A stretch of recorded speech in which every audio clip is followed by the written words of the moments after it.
Good morning. Welcome to RSBN Live. I'm Matthew Alvarez. Thanks so much for streaming in this morning. This is Thursday, June 12th, looking live right now at the beautiful White House, 1600 Pennsylvania Avenue. A lot of news to get to today. It's going to be a very busy news day, including President Trump participating in this bill signing ceremony at the East Room of the White House. This is usually where sometimes early on in the administration, the president and other world leaders would meet there and have a press conference at both of the podiums. Now it's kind of shifted over to more of a press conference within the Oval Office, more of an intimate setting.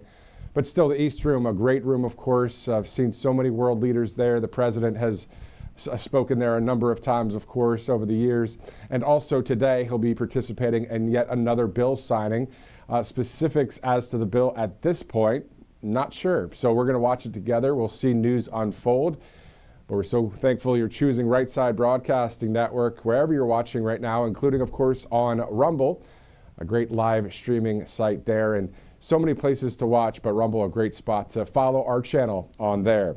All right, so 1 minute after the hour, we have a number of live interviews today as well. So we'll be speaking to a number of great patriots just about what they see going on around the world, and also the news cycle as well, the 24/7 news cycle. Of course, Los Angeles was a terrible situation there, but now has been taken care of because of the right decision by the commander-in-chief to bring in the National Guard and the Marines to really stop any kind of craziness from happening like Minneapolis, you remember years ago.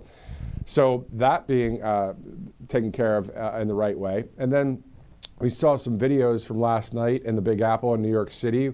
And the NYPD was actually running after those that were looting and doing crimes. I mean, really active there in the New York Police Department.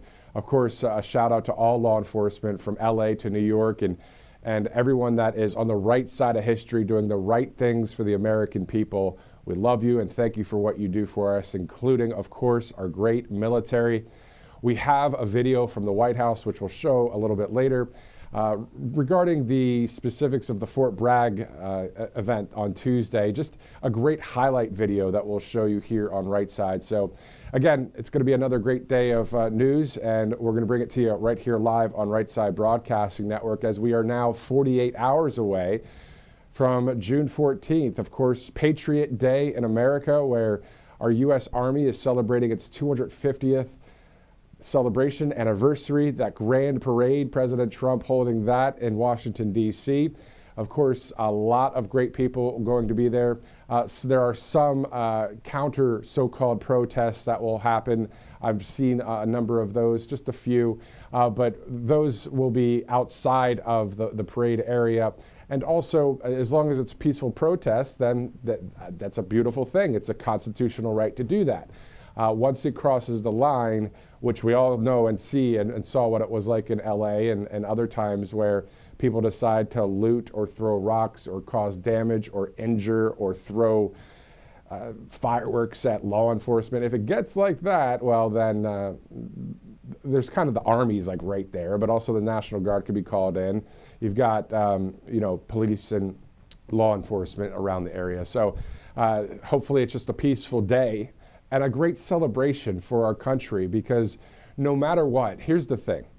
Until Jesus comes back, this is my opinion here, until Jesus comes back, there's not going to be the best peace in the world. He's the Prince of Peace. So I believe on this side of heaven, we always have someone that's trying to come against our country or come against God or come against our leaders that are on the right side of history or come against the free world. President Trump is working for peace as much as he can, and it's working in various parts of the world and hopefully throughout our country, including in Los Angeles, just to stop that situation. But it's just, we have to remember there's someone that always is wanting to destroy this country, but that's what's great about having President Trump at the helm there. All right, so let's shift over and get into some more commentary in a bit, some videos, some live interviews as we await this bill signing at the East Room of the White House. Looking beautiful there in Washington, D.C. today. Of course, the U.S. Capitol building, blue skies, and the White House right there on the bottom right of your screen. As it's 9:05 a.m. this morning. We're about to bring in a live interview. Before we do, let's go to All Family Pharmacy. President Trump, of course, recently just signed A new executive order to lower prescription drug prices, a major step in the right direction, but All Family Pharmacy, they're not waiting around. Right now, they're giving you 20% off your order up until the end of June. So RSBN 20 is the promo code there. They offer more than 200 essential medications and antibiotics, and some of those medications are ivermectin, hydroxychloroquine, methylene blue, and the like. So even your daily prescriptions, all with a doctor's prescription included. No insurance needed, no waiting in the waiting room there. Just fast, reliable access to the medications every household should have stock. So All Family Pharmacy works with licensed doctors in all 50 states and ships the prescriptions directly to your door. So if drug prices are finally coming down, this pharmacy is already leading the charge and helping people stay prepared. allfamilypharmacy.com/RSBN. Also, Colonial Metals Group, another great sponsor here at Right Side, freegoldguide.com/RSBN. If you're looking to have gold and silver as a backup plan, maybe to back up your 401k or IRA backed in gold or silver, you can see right there, it's 100% tax-free. And also, you always want to get the context and the information on what the heck's happening and to learn about Colonial Metals Group. And you can do that with a free info kit, freegoldguide.com/RSBN. So freegoldguide.com/RSBN. Colonial Metals Group, a great sponsor here at Right Side Broadcasting Network. All right, so coming up in just a few minutes, we'll have conservative host Ike Wingate join us. A little bit later, John Strand with America's Frontline Doctors. And then at 10:30, we'll have RSBN host Megan Kohler join us live. I believe she may be in Cleveland, Ohio for the live report.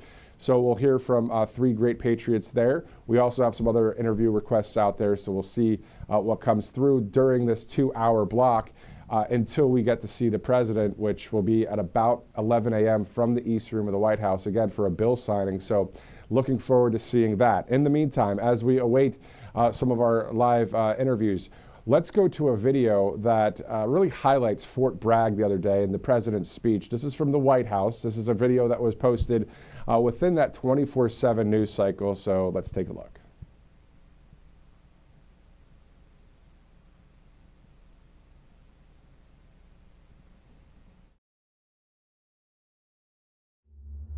The life of a soldier is not just a job, it's a calling and a sacred tradition passed down from father to son, brother to sister, and one generation to the next. At every hour of danger, our noblest citizens have answered that call.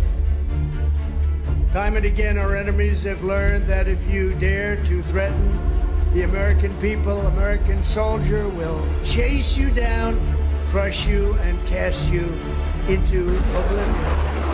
The last sound you ever hear will be the dueling howl of Black Hawks.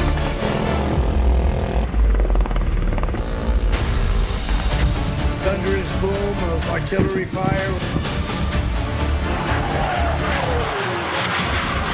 or the ferocious roar of a U.S. Army infantry brigade. For our adversaries, there's no greater fear than the United States Army. Now it's your duty to shield the flame of freedom that was first lit 250 years ago by the heroes of Concord Bridge and Bunker Hill.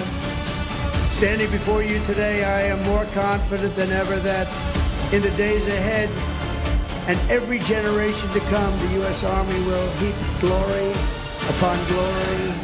You will protect every inch of U.S. soil, and you will defend America to the ends of the earth. Okay, so that video, of course, just from the White House within that 24/7 news cycle. What a great time that was in Fort Bragg, North Carolina, where we saw the commander-in-chief get a lot of roars and cheers and clapping and USA chants from the military there, from the families, from the spectators, of course, supporting our commander-in-chief. And of course, this weekend, in 48 hours from now, really teeing off that 250th birthday party for our U.S. Army. Meantime, let's switch over now. Let's go to Ike Wingate of the Ike Wingate Show. He's been on Right Side Broadcasting Network a few times. But before we do, let's go to angelpaste.com. Angelpaste.com. The RSBN promo code goes a long way with all of our products, including this great one, the Miracle Cream, and other products there out of Spring, Texas. Headquartered there, hiring military veterans. Just go to angelpaste.com. Get a gift for a loved one, angelpaste.com. Let's go to callsheet.com as well. If you'd like to bet or trade on various topics, whether it's science or technology, sports, weather, faith, politics, all sorts of things out there, just go to callsheet.com/RSBN or use that promo code, actually the QR code right there if you'd like. It's callsheet.com/RSBN. Also, there's an app as well. So another wonderful sponsor here on Right Side Broadcasting Network. Okay, now let's go to Ike Wingate over there at Ike Wingate Show. He's obviously doing great things in conservative media as well. A lot of great things to say. So, Ike, thanks so much for joining us live here on Right Side. Really excited to talk about what we have coming up here in the next few days as it relates to patriotism and pride in America. We're going to have a huge patriotic day in 48 hours from now, and then they've got a couple of these other groups that are like, hey, no King's Day, and just the woke mob doing their thing. But they have to realize that they lost the election by a landslide. They're in the minority. They are in the minority, yet they scream the loudest, and so they occupy the echo chamber of doubt or mystery for some people that might be unsure of really what's going on in our country. But you're exactly right. It is a minority. We're talking about protests of authoritarianism is what they're trying to say. No King's Day, right? And so you have these protests that are going to be happening all over the country in, contrast to what's going to be celebrated on the streets of Washington, D.C., and celebrating our Army, celebrating the establishment of these various companies of our military, June 14th, 1775. Then George Washington established as the commander-in-chief the very next day. So these are things that are part of our exceptional history. They should be celebrated. They should be enjoyed. It should be something that's looked on positively. A lot of the pushback against this from the left as Donald Trump's birthday, and he's just trying to, it's just self-grandizing.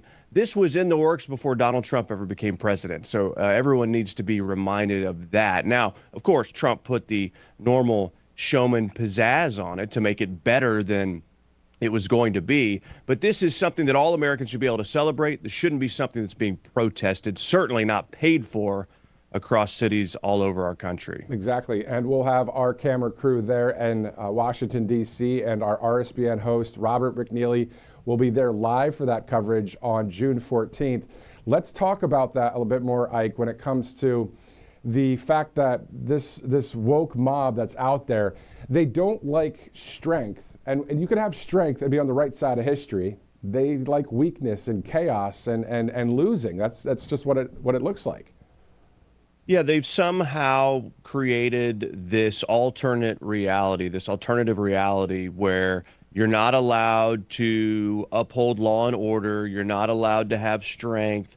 That's toxic masculinity. And they've put all these buzzwords with the help of the cultural anarchists, in Hollywood and otherwise, to be able to, sort of establish this negative connotation with all these words and all of these actions that are actually good things, but they have tried to make them out as bad. And so it has worked in a lot of society, but I think what is evident in this past election is masculinity is back. Strength is back. You see the young men contingent that have been surrounding Donald Trump and supporting him. And then, of course, Democrats are trying to hire women who are very out of touch to try to reach young men. They have no answers. But masculinity, strength in the right ways. Humility is defined as strength under control. So strength is not bad. Strength is not the opposite of humility. When it's used the right way, it's a beautiful, beautiful thing. And so we need to be celebrating those things. And we need to, what's wrong with putting out there, hey, this is how great our military is. Look at these brave men and women. Look at this awesome display of equipment and power and resilience. And don't try to mess with us. I mean, I think these are good things to be putting out there on the global stage as it relates to showcasing we are a superpower, and this is evident, and we are proud of it and willing to celebrate it, and why not enjoy it? Do you know what I'm wondering about when it comes to the rioters slash, if you want to call them protesters? Do they really, really, really, in their mind and their heart, believe in their so-called cause? I believe some do, but I want to ask you about this, though. Or is about 60, 70% of them liking that they may be getting paid to do it, so they have to act like they are really against it? See what I'm saying? Yeah. It's funny. If we're talking truly about people getting paid to act like this, isn't that sort of capitalism? I thought they were against that. I think there are absolutely people that are being paid. I think there's no question. You look at some of the cell phone data that people have published out there, and it's pretty interesting how they have been at certain places all together consistently. There's also some cell phone data that points to being some children of wealthy Beverly Hills residents. So some of it could be just people getting drawn into the mob mentality, but a lot of people are being paid. They're paid agitators. This is not pure. This is not motivated by noble causes. It is motivated by, hey, I'm getting paid to destroy things. And there's no way that you can create the idea or the perception or convince me that through violence against our police, through destroying small businesses, and through chaos, that you are somehow going to get a platform for us to listen to your ideas and have any credibility to your argument whatsoever. That's perfectly put, Ike. That's perfectly put. Have you seen all of those videos in Los Angeles and even last night in New York? I mean, NYPD, they're running after people that are looting and doing certain things. So it's something that I think that if the National Guard's going to be called in, or if the local law enforcement's going to take care of business, we won't see it spread too much throughout the country. But President Trump's prepared for anything at this point, isn't he? Well, yeah, and it worked. I mean, that's one thing we have to make sure that we also mark is people talked about, the National Guard or the Marines being brought in. I mean, the police chief himself said, we are overwhelmed. We are overwhelmed. You can't argue with the imagery, even though the Democrats told us, don't believe your lying eyes. But they absolutely were overwhelmed, and these Marines and National Guard, they worked. It absolutely was effective. And so you have some standoff happening last night in Seattle around a federal building. You're talking about New York. I think there are going to be pockets of this, but there's already the model that if you bring in strength as quickly as possible, then it will deter further shenanigans, if you will. And law and order actually works. And that is absolutely evident in what we've seen so far. Exactly. So the mindset of the people that are out there that want to cause havoc or wreak havoc, they kind of think in the back of their mind, if I do this, the National Guard actually might be called here. So I think they're really thinking twice about that. Let's shift over to the big, beautiful bill. We know it's in the Senate right now. We know that there's a lot of amazing things in that bill. We know we want to balance the budget as well. Can you highlight some of the big, beautiful bill that you like that will help the country? Well, the big, beautiful bill has come in to play as some kind of controversial thing, which is kind of unfortunate on one hand, but on the other hand, when you go the Overton window or the discussion is now we need more cuts versus less. I like that give and take, but let's be realistic here when it comes to the big, beautiful bill. You're not going to be able to get all the Doge cuts and everything in it that you absolutely want, because then you will have to have 60 votes in the Senate. That is never going to happen.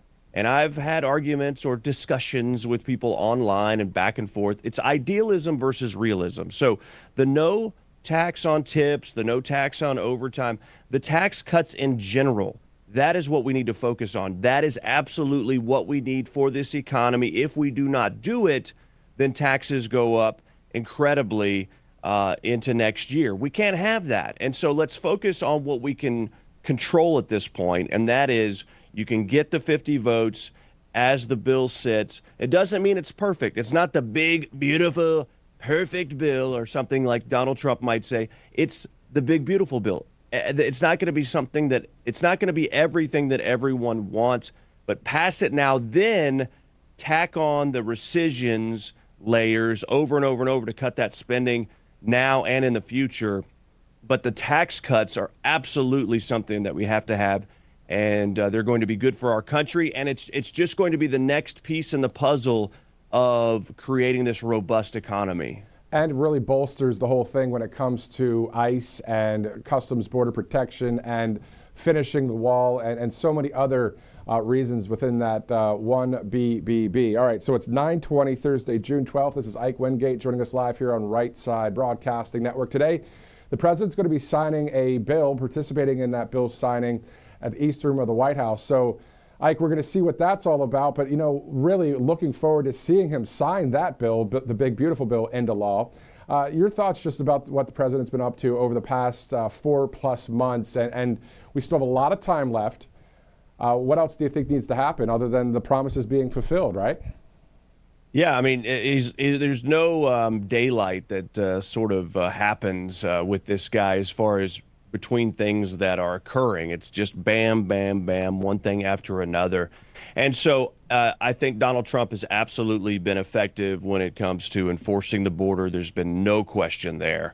Now we're seeing these ICE raids, as they like to call them. But basically, these are people that are in our country illegally, and they have broken the law, and he's fulfilling that. And we knew this was going to happen. And you know, a lot of these protests and things were completely predictable. So there's no surprise there, because when you start to deport people and uphold the law, that's going to happen. But that's a big one, because that has stemmed a lot of just the overflow that we've been seeing. But then you also talk about safety that comes into play. Now, that doesn't mean that every crime is being committed by an illegal immigrant, but you can certainly help by getting the violent folks out of here right away. And then you also talk about cracking down on other crimes. I mean, the Attorney General Pam Bondi, and then some of these district U.S. attorneys are cracking down. So you get law and order in there so people feel safe. And then you have the economic side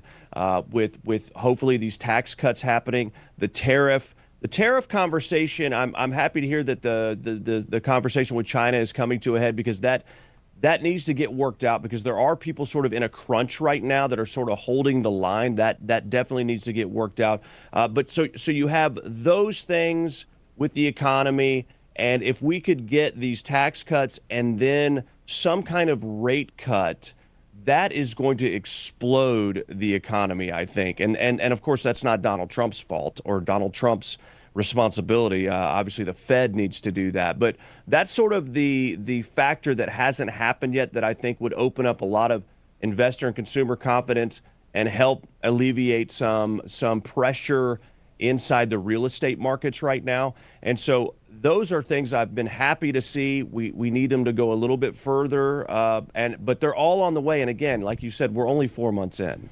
Yeah, tax cuts and trade deals, we'll take them here in America. Last point here, last commentary. Well, let's talk about the images we saw under the so-called Biden administration, the caravans of people coming from South America, Central America, across the border, wide open border.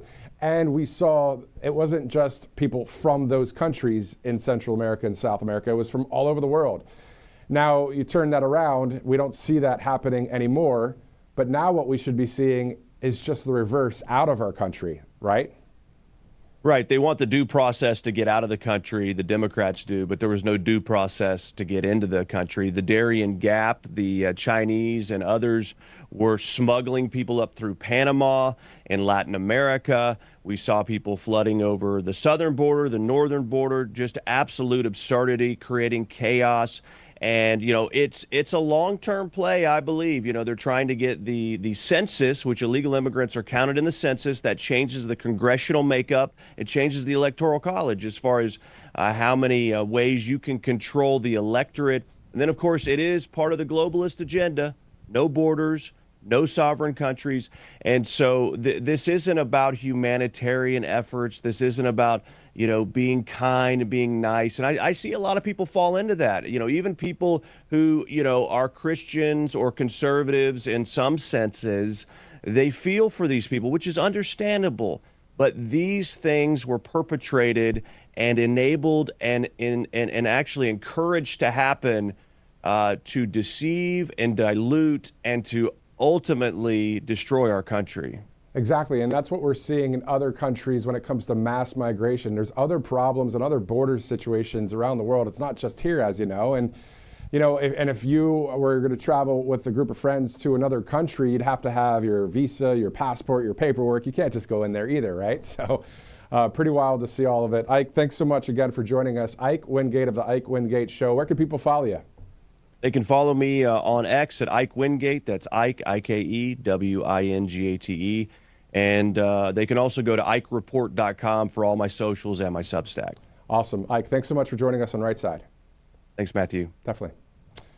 All right, so almost the bottom of the hour, 9:26, Thursday, June 12th here on Right Side Broadcasting Network. Getting ready to see President Trump in about an hour and a half from now over at the East Room of the White House for a bill signing. For now, let's go to a commercial break. We'll be right back here on Right Side Broadcasting Network.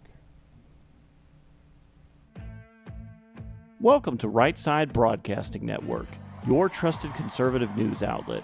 At RSBN, we deliver the truth when the mainstream media falls short. Since 2015, we've proudly broadcasted every single one of President Trump's iconic MAGA rallies, bringing you the excitement and energy live before anyone else. By watching RSBN, you get an unfiltered front row view of the action on the ground. We interview the crowds to give a voice to millions of Americans just like you. We show you President Trump's speeches in their entirety, free from interruptions and censorship. We cover the stories that matter to you with the integrity and passion you deserve. Thank you for choosing RSBN as your home for America First News. Together, we stand strong, united, and informed. So join us and be part of the right side of history. Hey y'all, it's Silk from the Diamond and Silk Chit Chat live show. Look, don't forget to check me out right here on RSBN Network. Be sure to watch the show on Right Side Broadcasting Network, and I want you to support Right Side Broadcasting Network. Yes, it's imperative that you do so, okay? I look to see y'all soon. Bye-bye. You've heard how hard it can be to get access to medications like ivermectin, all the things they don't want you to take because they're actually effective and they don't cost all that much, right? You've seen that one before. So it's critical to have something like that on hand for any emergency and to be prepared in a time of crisis. And that's why I want to tell you about All Family Pharmacy.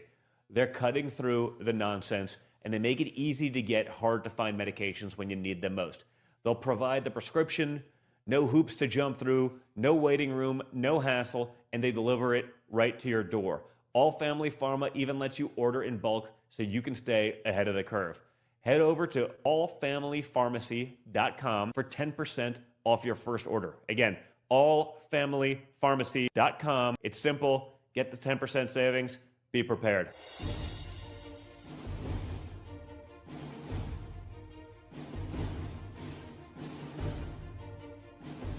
To celebrate our newest launch, Rev 7, I'm bringing you an amazing introductory offer, plus an exclusive overstock sale that you're not going to want to miss. Rev 7 is our premium energy drink that tastes great and gives you energy all day with no jitters and no crashes. That's because there's no sugar and no caffeine. I'm so sure you're going to love Rev 7 that for a limited time you can try our 3-pack absolutely free. Or check out our Percale bed sheets. I can't believe I'm even going to say this. Every color, every style, every size, only $29.88. So go to mypillow.com or call the number on your screen. Use your promo code to save 20% on our Rev 7 12-packs or try our introductory 3-pack absolutely free. And our Percale bed sheets, all sizes, only $29.88, even the queens and kings. Inventory is extremely limited, so... You've heard how hard it can be to get access to medications like ivermectin, all the things they don't want you to take because they're actually effective and they don't cost all that much, right? You've seen that one before. So it's critical to have something like that on hand for any emergency and to be prepared in a time of crisis. And that's why I want to tell you about All Family Pharmacy. They're cutting through the nonsense, and they make it easy to get hard-to-find medications when you need them most. They'll provide the prescription, no hoops to jump through, no waiting room, no hassle, and they deliver it right to your door. All Family Pharma even lets you order in bulk so you can stay ahead of the curve. Head over to allfamilypharmacy.com for 10% off your first order. Again, allfamilypharmacy.com. It's simple. Get the 10% savings. Be prepared.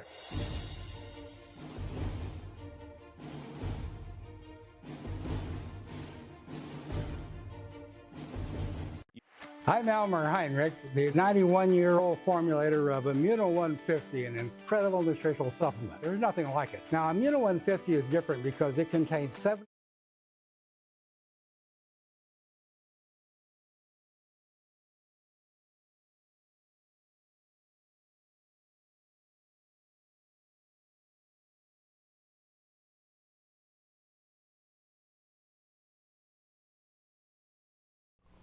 Looking live at the White House there on this Thursday, June 12th. I'm Matthew Alvarez. Thanks so much for joining us on RSBN Live.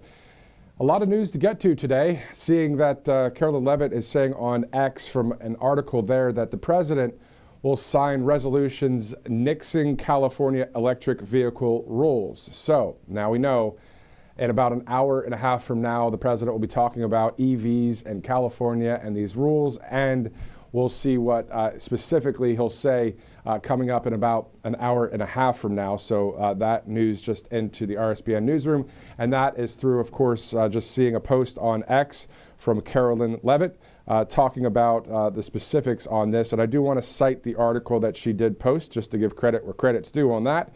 So let me get to that article quickly here as I post or as I scroll to it. Let me see here.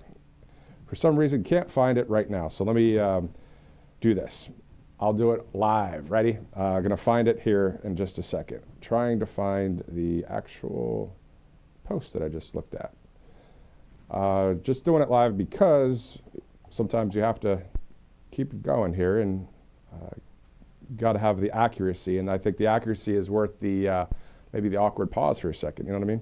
All right, so it's Reuters.com. Trump to sign resolutions nixing California's EV rules, that according to sources. So that's the article that Carolyn just posted about 5 minutes ago. So we'll be hearing more about that coming up. In the meantime, let's go to a couple of our sponsors. Producer, if you'd lead the way on that one. All right, let's go to Colonial Metals Group. Colonial Metals Group, freegoldguide.com/RSBN. All you have to do is go to freegoldguide.com/RSBN to get more information about how to protect your IRA or 401k with gold, 100% tax-free, of course. You'll get a free info kit on gold and silver and everything 123 with Colonial Metals Group. So looking forward to an interview with Colonial Metals Group. That's coming up tomorrow, and later today we'll actually be interviewing somebody with All Family Pharmacy, so a couple interviews on the way. But in the meantime, Colonial Metals Group, freegoldguide.com/RSBN, a great sponsor here at Right Side. Also, let's do All Family Pharmacy and talk about them. We know that President Trump, of course, just recently signed a new executive order to lower prescription drug prices, a major step in the right direction. But All Family Pharmacy, they're not waiting around. They have a 20% off until the end of June, so Americans can start saving right away. They offer more than 200 essential medications, everything from methylene blue, ivermectin, hydroxychloroquine, antibiotics, and also your everyday prescriptions. No insurance needed. There's no waiting room, just fast, reliable access to the medications every household should have stocked. So All Family Pharmacy works with licensed doctors and ships directly to your door. So as drug prices come down, we see that All Family Pharmacy is leading the way with that 20% off. Use that RSBN 20 code for 20% off. All right, so it's 9:34 this morning. Let's bring in John Strand of America's Frontline Doctors, someone that has appeared on the program before. Let's talk about some of the things, John, when it comes to Los Angeles, just your first reaction to that. And I also know part of your resume is within film as well. Is that right? That's right, Matthew. Thanks for having me on, as always. I've been an actor in Hollywood for many years, and Los Angeles was home until 2022. So I've lived in Naples, Florida now for 3 years, but I can still remember, and I can remember that we've seen this movie before, right? This is basically BLM 2.0, this guise of mostly peaceful protest. But apparently, if you burn a police car in America, you're called an activist. But if you wave a flag as a patriot, you're somehow a domestic extremist. So, America has seen this movie, and they don't like this plot of hypocrisy and double standards. We're really sick of it. Yeah, exactly. Let's fast forward 48 hours from now, as June 14th, of course, it's Flag Day, President Trump's birthday, that huge celebration there in Washington, D.C. for the 250th of the U.S. Army. A very patriotic day. You looking forward to it? Oh my goodness, yes. I was just reliving the history. June 14th in 1775, the Continental Congress established the Continental Army, enlisted riflemen to fight the British Revolution against the British, and the next day appointed General George Washington as the general of the army. So 250 years later, we have President Donald J. Trump, who is clearly one of our greatest presidents as well, leading this new revolution, 1776 2.0. And this is the good part of the movie, where we have a sequel to that really triumphant moment. And we're definitely embarking on the golden age of America, as President Trump has been saying. So it's an exciting time, and I think it's appropriate for us to commemorate liberty and the military that defends it. And to salute the return of law and order, and also pride and patriotism. I mean, Secretary of Defense Pete Hegseth has done an incredible job in the Trump administration, and recruitment for armed services has exploded because people clearly see there's a shift and we're returning back to our classic American values. So I think that's great. Exactly. And speaking of movie scenes, when we see the good win versus evil, right? In this situation, we see President Trump as the hero, as the leader of the movement, and we the people, the majority of the country behind him, and so many people.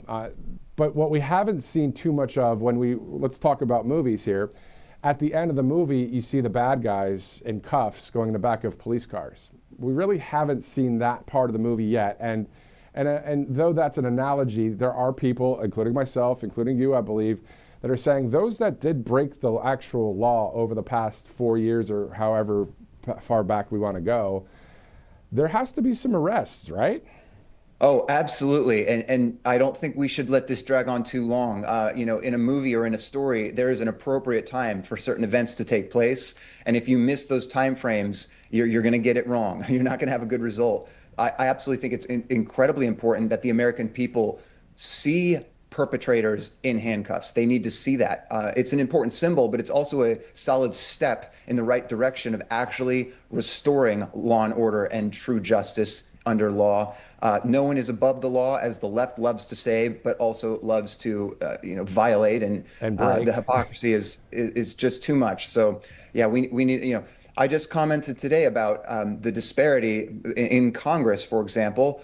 George Santos was swiftly expelled from Congress following charges of fraud, even before he was actually convicted. But there seems to be no urgency in addressing the issue of Representative LaMonica McIver, who assaulted ICE officers in a just disgusting display of belligerence. And she has been duly and properly charged. So where's the expulsion from Congress there?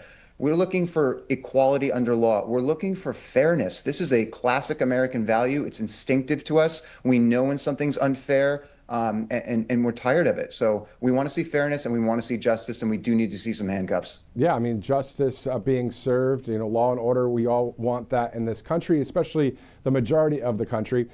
This is a real wide scope of a question here, but how many people do you think across this country? There's 347 million people. I looked yesterday.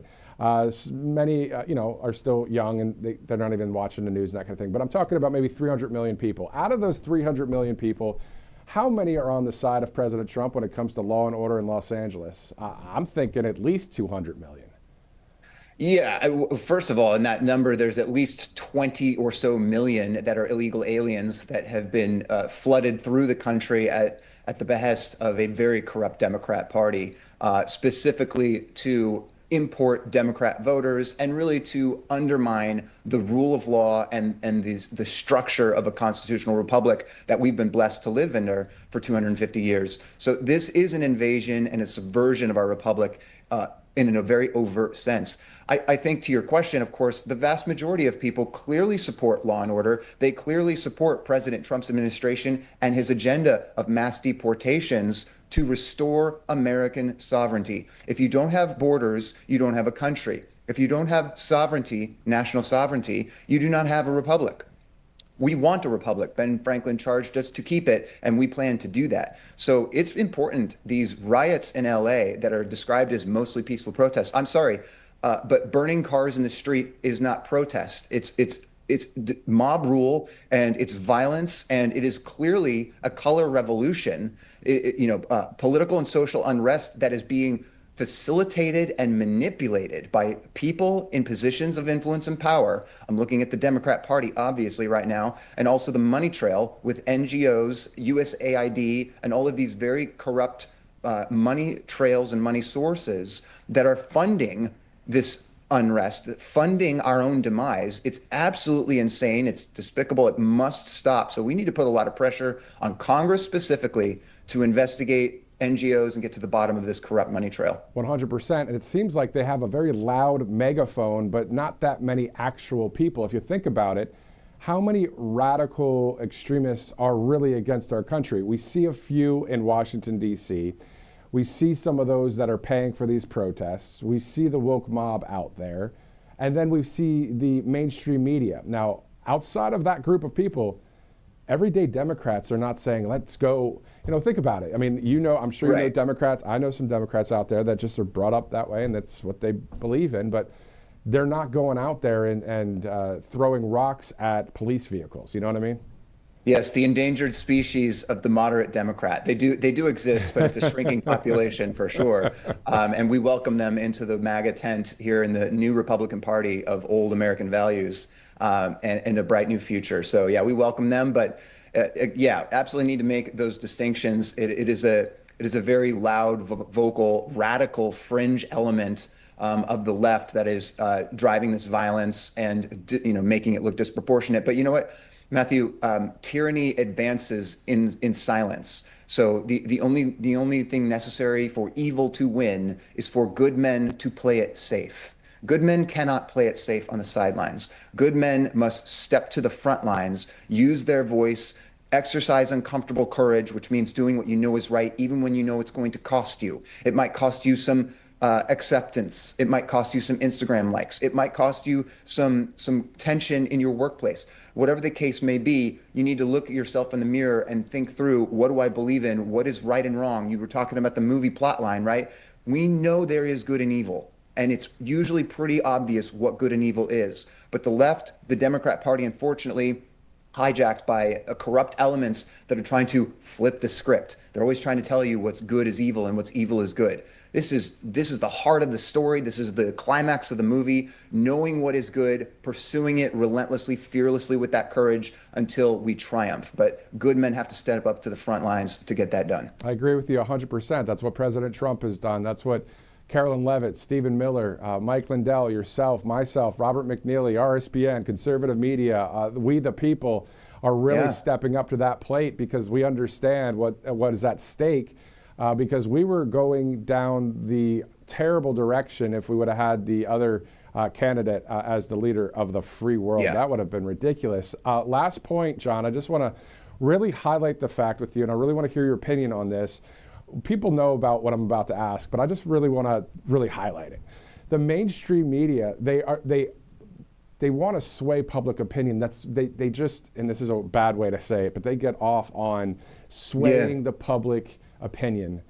And even when, so they go up there, they have the big microphones and all that stuff, and if you look behind them, say it was just the people that were really in support of what they're saying, it's almost like crickets. There's only a few extremists back there. It's not the whole country. The mainstream media is really, really doing a terrible job trying to sway the public opinion of this nation. Yeah, the radical left, they do not have a good product. What they are trying to sell, what they are trying to push, it is not attractive. It is not healthy. It is not what good people want. The left has never actually built anything. They just destroy what others have built in pursuit of revolution, in pursuit of radical deconstruction. And so they continually use these ideas and narratives to appeal to people's inner nature, their virtue, their desire to be kind, respectful, and fair. But they hijack and exploit those things in a dishonest direction. So clarity, wisdom is so important just to understand, again, who the good guys and the bad guys are, what is good and evil in the world. But yeah, they are trying to deceive folks to make them think that the message of the left is louder than it should be, and that the objectives of the left are something that people want when they're not. It's so true. We need to just reject it wholesale. Exactly. John Strand with American Frontline Doctors. John, thanks again for joining us and for your insight here on Right Side. Always a pleasure, Matthew. Thank you so much. Take care. Definitely. All right, so 9:45, Thursday, June 12th, John Strand there. We had Ike Wingate on earlier. Later, at about 10:30, RSBN host Megan Kohler will join us live from Cleveland, Ohio, OHIO, a great state there, the Buckeye State that went to President Trump. Also, we have a number of videos to play, including Throwback Thursday. We have to go there just because John Strand was just talking about that uncomfortable courage, right? And we know that Mike Lindell is that guy. He's someone that has always stood there for we the people. Let's go to mypillow.com first, and then we'll play a video from a Throwback Thursday. mypillow.com/RSBN. You see, with any purchase, you'll get this free American flag pillow. Pretty awesome. I was talking about yesterday how you could just maybe spend just a couple bucks, but you're going to get that free pillow. So just go to mypillow.com/RSBN. You're obviously helping the company there, MyPillow. You're also indirectly helping this company here. However, you're also getting a great product. There's more than 2,000 products on mypillow.com. Speaking of pillows and great deals, you'll get one free with any purchase. So it's an exclusive special right here on Right Side Broadcasting Network.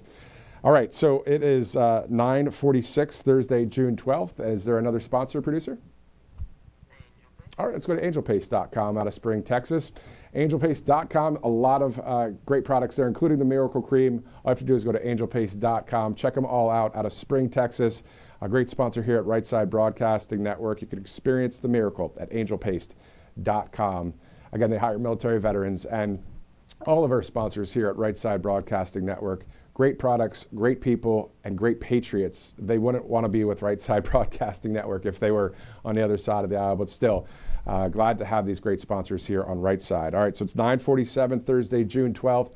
Let's go to that Throwback Thursday moment. Now, this is October 22nd, 2022, and this is all about that courage that John Strand was just talking about. Mike Lindell, of all people, talk about him. He's the one of them that has a massive amount of courage, as he has just been so outspoken for the right side of history, as have President Trump and on.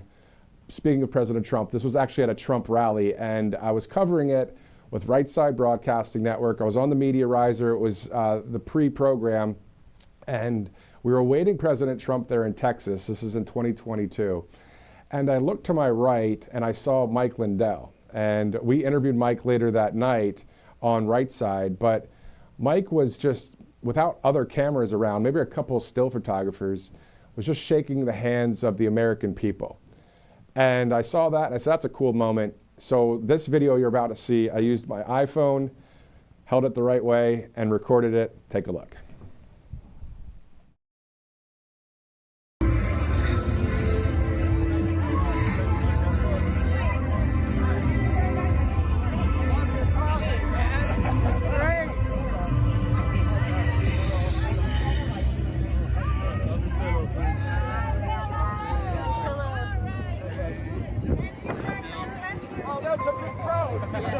I got two pillows and your shoes. I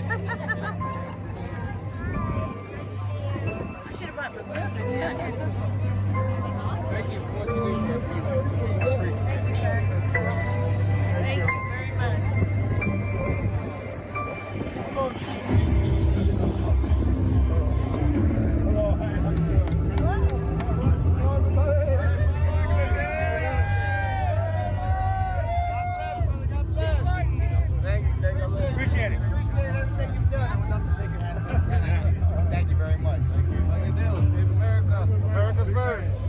Get us back right. Yeah. I just want you more. Awesome. For Christmas. Yay. Oh my goodness.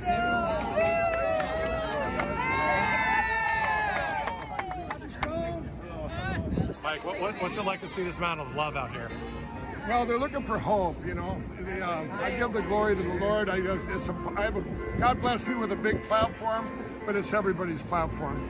And it's just, I have a bigger voice right now than everybody else. And it feels good to know that there's people that this inspires me to keep going. And, you know, everybody, more and more courage is contagious. And that's where we're at. Everybody, this isn't a time to save your courage for a rainy day because it's pouring outside. But honestly, what is it like to see all these people shaking your hands, loving you for being an American patriot? Yeah, it is pretty amazing. It's I just feel very blessed, you know.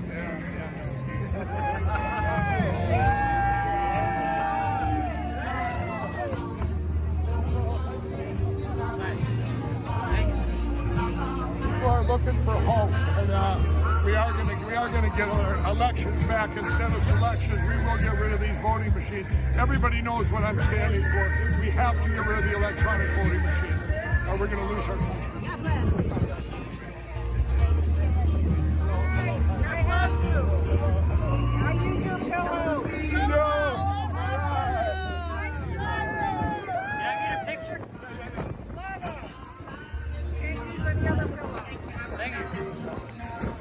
How you doing?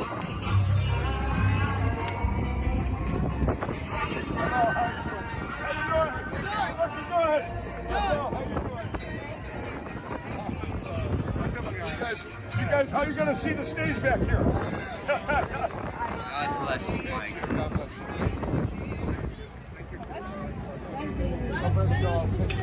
And we sleep on your sheets, by the way. All right. Yes, we do. All right, so that was from a Throwback Thursday, October 22nd, 2022. Mike Lindell just being Mike Lindell, right? And everybody's shaking his hand. That was at a President Trump rally that we just wanted to throw to as a Throwback Thursday segment, as Mike just got out of court dealing with a number of things there, but being on the right side of history with all of it. So looking forward to maybe having him on the broadcast again. Outside of that, thanks so much for joining us here on Right Side Broadcasting Network. What this is all about today for this first broadcast is at 11 a.m., the president will participate in a bill signing ceremony in the East Room of the White House. According to the White House press secretary, the President Trump will sign resolutions nixing California electric vehicle rules. That article, a Reuters article that she highlighted on X. So President Trump will sign resolutions nixing California electric vehicle rules. That's happening in about an hour and 8 minutes from now. Other news that we're following here before we get to some of President Trump's posts on the international news front. We're tracking, of course, any developments in Iran as Americans are being moved from the region, as national reports reveal Israel may be carrying out a military operation in Iran. So we'll monitor that. Also happening within the past 10 hours or so, we're monitoring details of that Air India plane crash. Pretty devastating video on social media there with that. So those are some of the stories we're looking at as we await this East Room signing at the White House. On top of that, let's go with President Trump's Truth Social segment, Trump on Truth this morning. Los Angeles was safe and sound for the last 2 nights. Our great National Guard, with a little help from the Marines, put the LA police in a position to effectively do their job. They all worked well together, but without the military, Los Angeles would be a crime scene like we haven't seen in years. Governor Gavin Newsom had totally lost control of the situation. He should be saying thank you for saving his ass instead of trying to justify his mistakes and incompetence. And yes, that's what President Trump said right there on Truth Social. And I'm sure some of you, if you weren't watching the screen, you looked over and you heard, wait, he just said that word. Well, that's what President Trump said right there on Truth Social that was probably about 5 hours ago at this point. Let's look at some more of President Trump's Truth Social posts as of right now. 11 minutes ago, the president said our great farmers and people in the hotel and leisure business have been, excuse me, stating that our very aggressive policy on immigration is taking very good long-time workers away from them, with those jobs being almost impossible to replace. In many cases, this is the president here, the criminals allowed into our country by the very stupid Biden open borders policy are applying for those jobs. This is not good. We must protect our farmers, but get the criminals out of the USA. Changes are coming. This, according to the president. Also, 51 minutes ago, he said, quote, "The China deal is great." He also said about an hour ago, of course, Senator Rand Paul and his beautiful wife and family are invited to the big White House party tonight. He's the toughest vote in the history of the U.S. Senate, but why wouldn't he be? Besides, it gives me more time to get his vote on the great, big, beautiful bill, one of the greatest and most important pieces of legislation ever put out before our senators and congressmen and women. It will help to make America great again.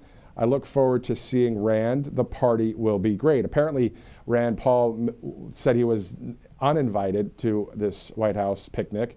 And now President Trump speaking about an hour ago saying, nope, come on over. Let's talk about the BBB. All right, so let's see what else President Trump has said. He talked about an hour ago, he said the great, big, beautiful bill will grow the economy like it has never grown before.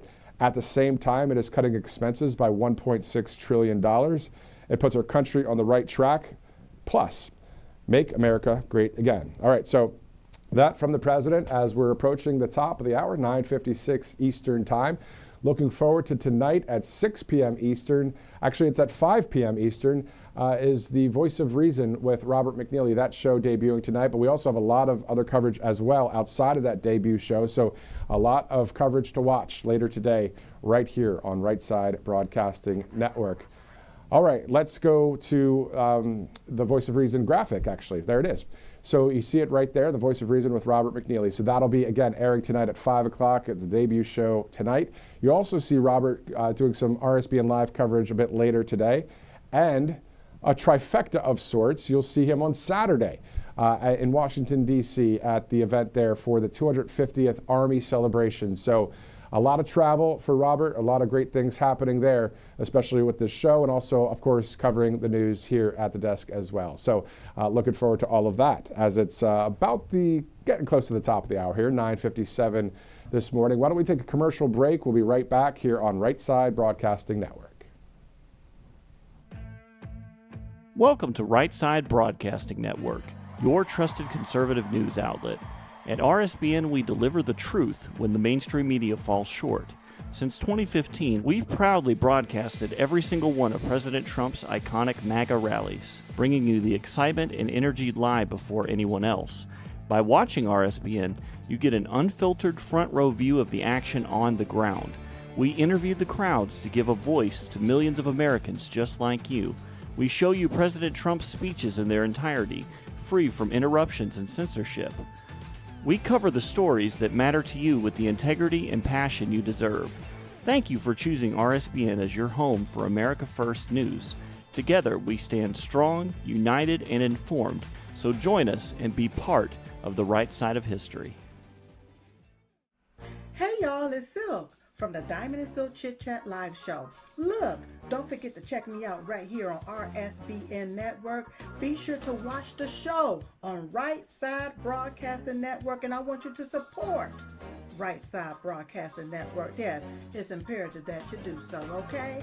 I look to see y'all soon. Bye-bye. You've heard how hard it can be to get access to medications like ivermectin, all the things they don't want you to take because they're actually effective and they don't cost all that much, right? You've seen that one before. So it's critical to have something like that on hand for any emergency and to be prepared in a time of crisis. And that's why I want to tell you about All Family Pharmacy. They're cutting through the nonsense and they make it easy to get hard to find medications when you need them most. They'll provide the prescription, no hoops to jump through, no waiting room, no hassle, and they deliver it right to your door. All Family Pharma even lets you order in bulk so you can stay ahead of the curve. Head over to allfamilypharmacy.com for 10% off your first order. Again, allfamilypharmacy.com. It's simple. Get the 10% savings. Be prepared.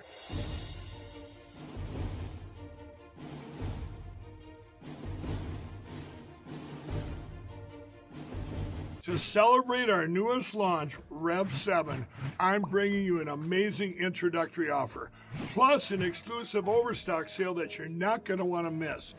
Rev 7 is our premium energy drink that tastes great and gives you energy all day with no jitters and no crashes. That's because there's no sugar and no caffeine.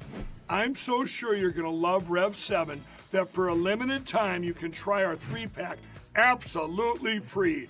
Or check out our Percale bed sheets. I can't believe I'm even going to say this. Every color, every style, every size, only $29.88. So go to mypillow.com or call the number on your screen. Use your promo code to save 20% on our Rev 7 12-packs or try our introductory 3-pack absolutely free. And our Percale bed sheets, all sizes, only $29.88, even the queens and kings. Inventory is extremely limited, so order now. Good morning. Welcome back to Right Side Broadcasting Network. It's RSBN Live. It's 10 a.m. and looking forward to seeing President Trump from the East Room of the White House. According to Carolyn Levitt, a post on X saying that President Trump to sign resolutions nixing California electric vehicle rules. So we'll be seeing that. We'll hear comments from the president, I'm sure. And then you never know if he allows or wants to hear from the press there too. Usually every time we see the president, he gives the press an opportunity to ask a number of questions. And then usually if they're left-wing questions, he'll just set the record straight on really what the common sense truth is about the matter or the situation. So, a question that was asked at the White House press briefing yesterday that Carolyn Levitt really handled well, like she handles everything well when it comes to all that. Someone asked if President Trump would allow peaceful protests at the Saturday event at the parade. And Carolyn said, of course the president's going to allow peaceful protests at the parade. That's a stupid question. So really just letting that reporter have it. But the point is, when you go in there, you got to be ready. I mean, if I asked a stupid question and somebody called it stupid, well, you got to take it on the chin. You learn your lesson and you move on. But yeah, of course, there are peaceful protests that are allowed to happen there. It's part of the First Amendment. It's part of our Constitution.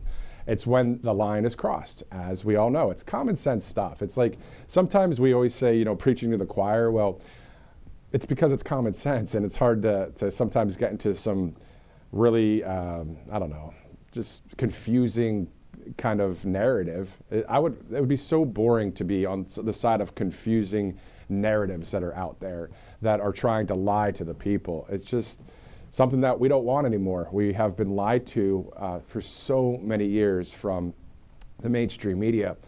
So it's great to have conservative media in its place. Speaking of conservative media and commentary as well, RSBN host Megan Kohler will join us live at 10:30 this morning from Cleveland, Ohio. So that'll be great to see her at 10:30. And then at 11, we'll go to the East Room of the White House. As soon as we see a live feed there, we'll take you there for that coverage from the start to the finish in its entirety. With no breaks. We'll go right to it and we'll stay with it here on Right Side.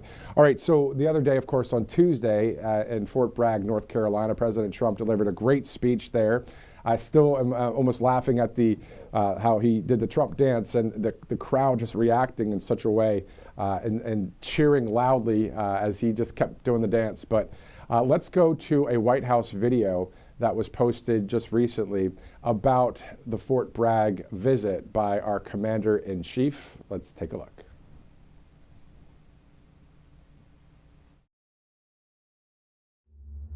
The life of a soldier is not just a job, it's a calling and a sacred tradition passed down from father to son, brother to sister, and one generation to the next. At every hour of danger, our noblest citizens have answered that call.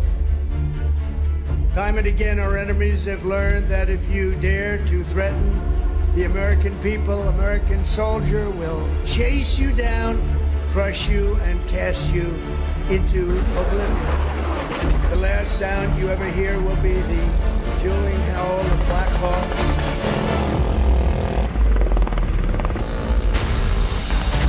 Thunderous boom of artillery fire, or the ferocious roar of a U.S. Army infantry brigade.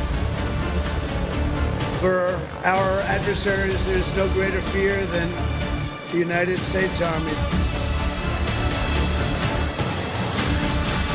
Now it's your duty to shield the flame of freedom that was first lit 250 years ago by the heroes of Concord Bridge and Bunker Hill. Standing before you today, I am more confident than ever that in the days ahead and every generation to come, the U.S. Army will heap glory upon glory. You will protect every inch of U.S. soil, and you will defend America to the ends of the earth.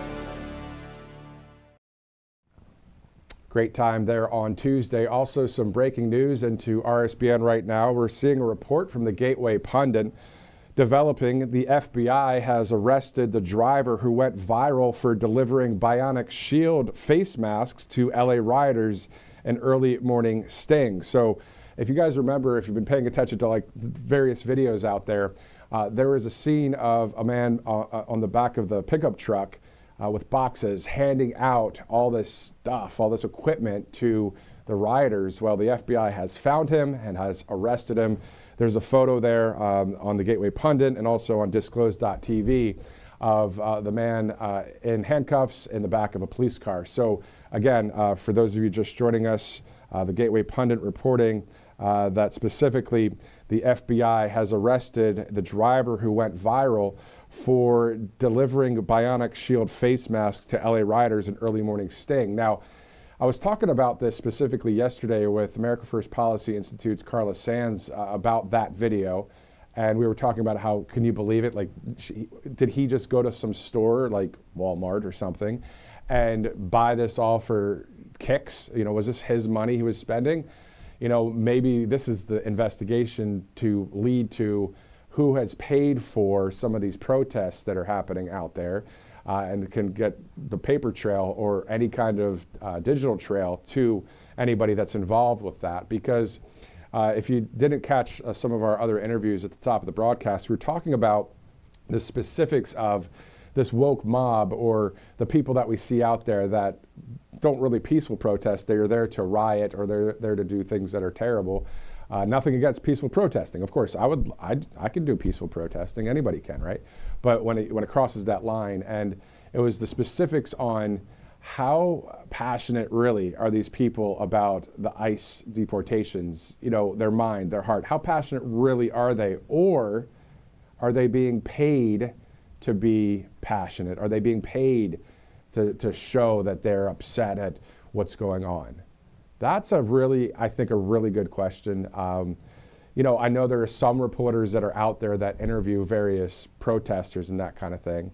And if I was to get a call from our management here at the network, hey, head to LA, head to New York, head to Chicago, head wherever, I would ask them, and I wouldn't get into an argument. I wouldn't be but I would just ask and be like, so really though, like I would want to connect, maybe not at the actual protest, but just how really passionate do you feel about this? And, you know, yes, they'll yell and all that kind of thing, but I really think that some of this is just being paid to act.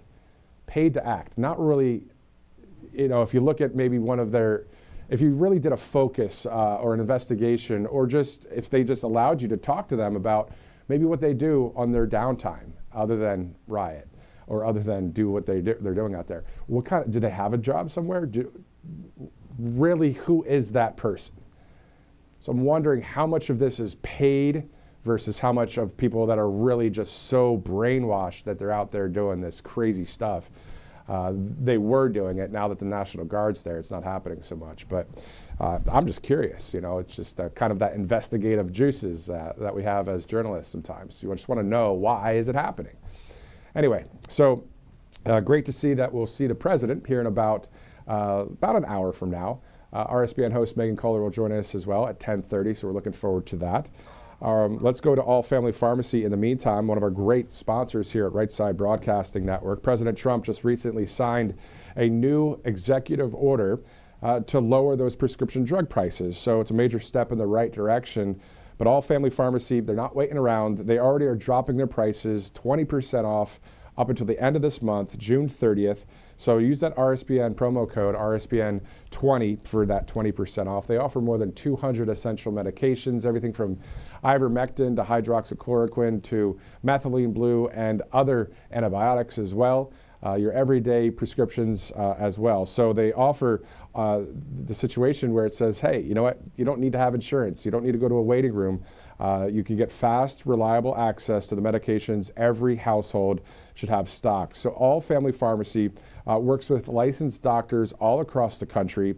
They ship the prescriptions directly to your door. And if drug prices are finally coming down, this pharmacy is already leading the charge and helping people stay prepared. So allfamilypharmacy.com/RSBN. Great sponsor here at Right Side. Also, Colonial Metals Group, CMG right there, Colonial Metals Group. You see the QR code, and the QR code will take you to freegoldguide.com. You can go to freegoldguide.com/RSBN. You get that free guide in the mail, and you can get it sent out today if you'd like. You can learn all about gold and silver and the backup plan to the dollar when it comes to, these BRICS nations trying to use their own currency instead of our currency. But thank God for Maganomics. Thank God that inflation's going down and things are looking better and going to continue in that route. But still, having gold, silver as a backup, maybe for your 401k or a tax sheltered IRA, you can get 100% tax-free on Colonial Metals Group or with Colonial Metals Group. So just go to freegoldguide.com/RSBN is the website there. An awesome sponsor here at Right Side as it's 10:11. Thank you guys so much for watching wherever you're watching around this country right now. Beautiful blue skies there in Washington, D.C. But if you're waking up early with us out there on the West Coast, 7:11 in the morning, I wouldn't mind going to 7-Eleven right now to get a coffee, to be honest with you. But looking forward to having you watch this program with us and watching the live video from the White House. All of us throughout the country, wherever you're watching. Also, a shout out to, I would say, the few, or maybe there's 10, maybe there's 1,000, who knows, but we have seen international viewers right here on Right Side speaking on our chats on Rumble and YouTube and X and Facebook and Truth Social and on. So thank you so much for watching wherever you are watching today. But we the people here in America, man, this is great to see that we have President Trump at the helm. It's that quarterback, it's that coach, it's that leader that is winning. And when you win, it's, you get behind that, right? And somebody that believes in the same philosophy or the same things that we do here in this country. So really looking forward to 48 hours from now when the 250th Army Parade will take place. RSBN, we're going to have our own camera crews there. We're going to have RSBN host Robert McNeely there live.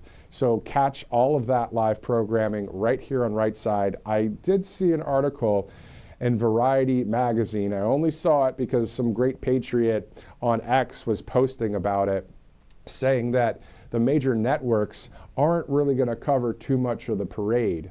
Well, who cares? Because nobody watches them anyway, at least the people that are starting to wake up. And they're saying, we'll turn that crap off and let's turn on conservative media. So one of the options, of course, is right here at Right Side Broadcasting Network. We'll have a live crew there, and we'll have our host, Robert McNeely, there. And speaking of our host, Robert McNeely, tonight at 5 o'clock, The Voice of Reason is his debut show is tonight right here on Right Side. We'll also see him for various RSBN live coverage a little bit later today. All right, so looking forward to, can you repeat that, producer? Okay, let's go to the Department of Defense right now. We're hearing that there's a live situation, not at the Department of Defense, but I believe it's at the U.S. Senate with Pete Hegseth. So let's go to Capitol Hill right now. Programs that supported LGBTQ programs. Now, why we didn't just cut those instead of cutting the ones that were feeding hungry children in Africa, I don't know, but that really sends the wrong message to the rest of the world. And the last one, and once we get to the Q&As, I would be curious to hear what the Secretary has to say about this, threatening to use military force to invade Greenland and Panama. I don't believe the President has actually threatened military force against Canada just yet. He's just threatened to annex it. So Denmark, Canada, Panama, 3 peaceful nations that we are allies with, or were anyway. The message that sends to the rest of the world is one that the U.S. is purely in it for itself and does not care about the rest of the world. And this has implications. We're trying to stop China. We are in a global competition with China. We have built up excellent partnerships across Asia over the course of the last 6 or 7 years, in Australia, in Japan, in India, and the Philippines. Largely, that was because China exercised economic coercion. They went ballistic on Australia for daring to suggest that China could be more transparent about COVID, and Australia recalculated. Now we are the ones using economic coercion on our partners and allies and pushing them away. And this filters back over to Ukraine, where I am in violent agreement with the chairman about how important Ukraine is to our national security interests. And I also agree with the secretary. We need to get peace in Ukraine. The longer that war continues, the more dangerous it is for everybody. But the administration made a crucial mistake at the start by showing weakness to Vladimir Putin and fundamentally misunderstood the war. Actually put out quotes that bought into the notion that Ukraine was somehow responsible for the war, even though Russia was the one who invaded. And Putin saw that signal. He saw that big green light and knew if he just waited a little while, we would abandon our allies, we would abandon our partners, and we'd abandon Ukraine. The president promised to end the war in Ukraine on day one. Now, admittedly, that was a moronic thing to say, and he wasn't ever going to do it. But well over 100 days in, the war is going stronger than ever. Putin is attacking more aggressively than he ever has, because President Trump sent him the message, we're walking away, it's all yours. We need to change that message. Ukraine can defend itself and we can get to peace, but not if we don't make it clear that we're going to keep the 53-nation alliance together and that we're actually going to defend Ukraine going forward. The other part of this that is deeply disturbing is apparently if policy isn't going well, the solution to it is to just act like it is. In the Middle East, you hear the president, peace through strength is back, everything's fine, we're all doing well, but just like in Ukraine, when the president took office, there was a ceasefire in Gaza. Now that war is going stronger than ever. The humanitarian crisis is growing. Israel is continuing to attack in Lebanon and Syria. Yemen is still a problem. Yes, for the moment, they have stopped attacking U.S. ships, but President Biden went through that as well. Attacked Yemen from time to time. They stood down and they stood back up, and now we are dangerously close to that conflict spreading to Iran. Do not misunderstand me. I do not blame President Trump for that, all right? But to stand up and say it's all solved because I'm president and to not be engaged and figure out how to solve it, just to imagine that you can create the factual world that you want just with your words is an incredibly, incredibly dangerous thing. The last issue that I want to talk about is the issue around DEI, because I am deeply disturbed about what the Pentagon is doing in this direction. And keep in mind, I say that as someone, I didn't love the excesses of the DEI programs they put in place. I live with them out in the Seattle-King County area. I think there were a lot of mistakes behind that. But instead of addressing that in a sensible way, we've decided to go at it with a right-wing cultural war, with a sort of right-wing cultural revolution that frankly would make Chairman Mao proud. We are banning books, we are pulling images down off of the website, leading to some just sort of ridiculous things. There was, of course, the instance when all reference to the Enola Gay disappeared for a few days. Now that's kind of funny because in that context, gay means something different. But why do we care if the word gay that means homosexual is printed somewhere? Why is that threatening to us? Why are we spending time on that instead of, I don't know, giving us a budget that might have been more productive? And then we're pulling books off the shelves, which led to one really amusing outcome where someone said in one particular library within the Pentagon, you could not find a copy of Jackie Robinson's biography. That had been pulled. But you could find 2 copies of Mein Kampf. So it's interesting, I guess, well, you got to have 2 because if one's checked out, somebody needs something to do. Why are we doing that? And now we've got the changes to the names. And this changing the names of ships, going back to the original names of the Confederacy for all of our military bases, a lot of different things can be said about this, but I just want to close by drawing one particular contrast, and that's about Medgar Evers, who is actually a personal hero of mine. I read his wife's book when I was a freshman in college, and it inspired me. My son's middle name is Evers. We are talking about pulling Medgar Evers' name off of a ship. Now, this is a man who served in the military, but also he stood up to Jim Crow, white supremacy, and racism in the South. And I know we're focused on the warrior ethos. If you don't think that it took a warrior ethos to do that in Mississippi in the 1950s and the 1960s, then you're just not paying attention. Why are we having this conversation? And Mr. Secretary, your summary of the problem, where you said that basically the problem with DEI is there just aren't enough trannies from Brooklyn or lesbians from San Francisco who want to join the 82nd Airborne. Not only do the trannies and lesbians not join, but those very same ads turn off the young, patriotic Christian men who have traditionally filled our ranks. We can go after the extremes of DEI without denigrating and insulting people, and by the way, leaving out the Jews, apparently, why we're putting that group in there. Because the thing is, the insulting, belittling language aside, you're right. There aren't enough trannies in Brooklyn or lesbians in San Francisco to fill the military. There also aren't enough, what's the word here, young, patriotic Christian men who remind us of John Wayne to fill the military either. We are a diverse nation. We need to be inclusive. And we need to not actively insult people who don't happen to fit our preconceived notion of what a member of the military should look like. So we're at a situation now where the military is denigrating Medgar Evers, who died standing up for the values that I think are central to our country. One of the things I love about the military is service above self. I mean, it's such an important message that everyone who serves there says that. No one I can think of personifies that more than Medgar Evers. Instead, we're going to go back to renaming the bases after the Confederates. Now, I know, apparently you spent a lot of time finding other names that applied to people who actually did serve this country honorably.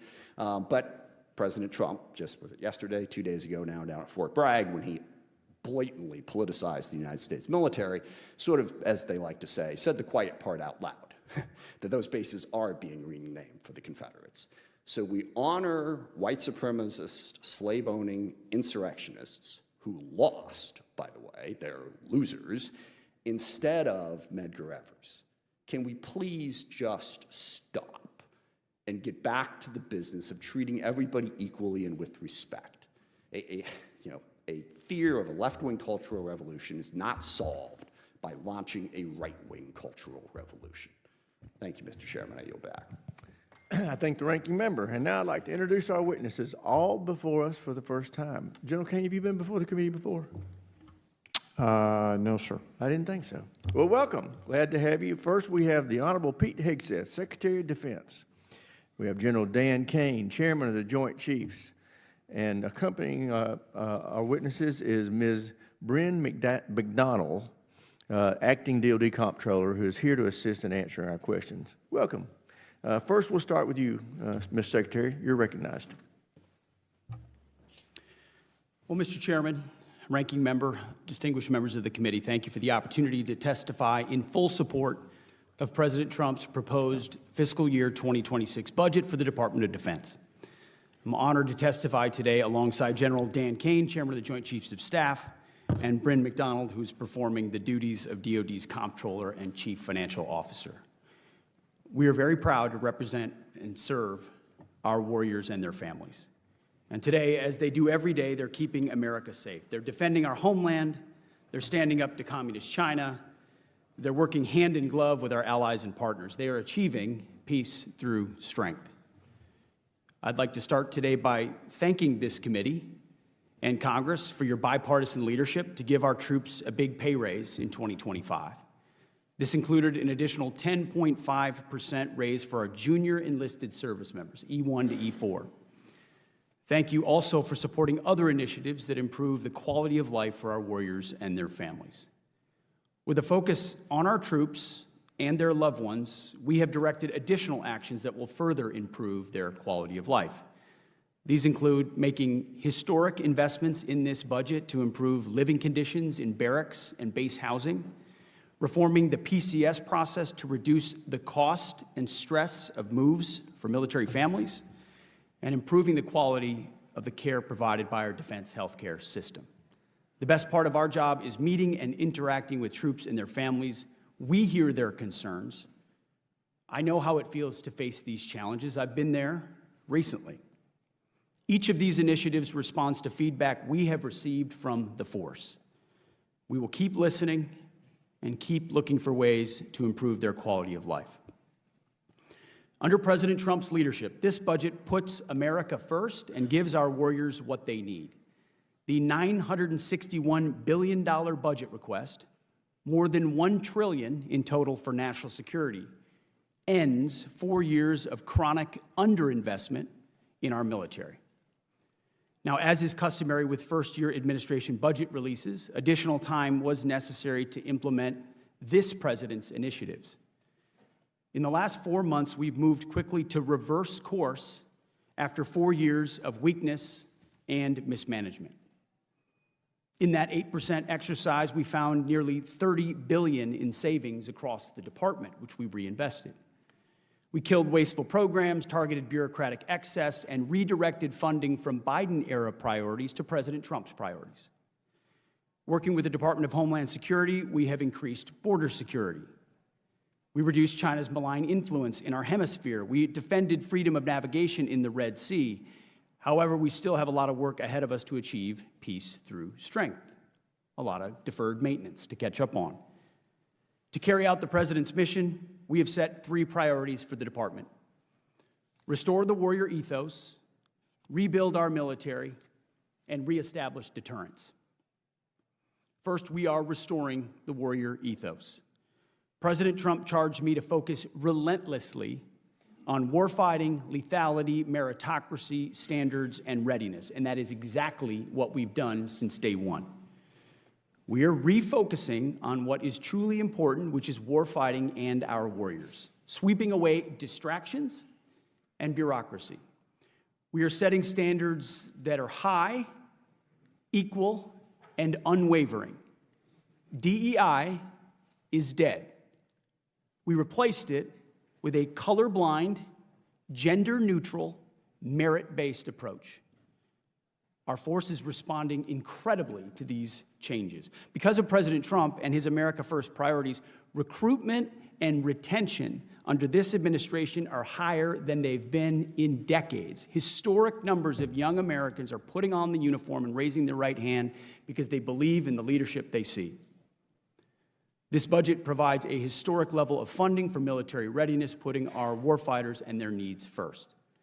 Second, we are rebuilding our military. 25 years ago, our military was unchallenged. Yet we squandered that advantage as China carried out an unprecedented military buildup.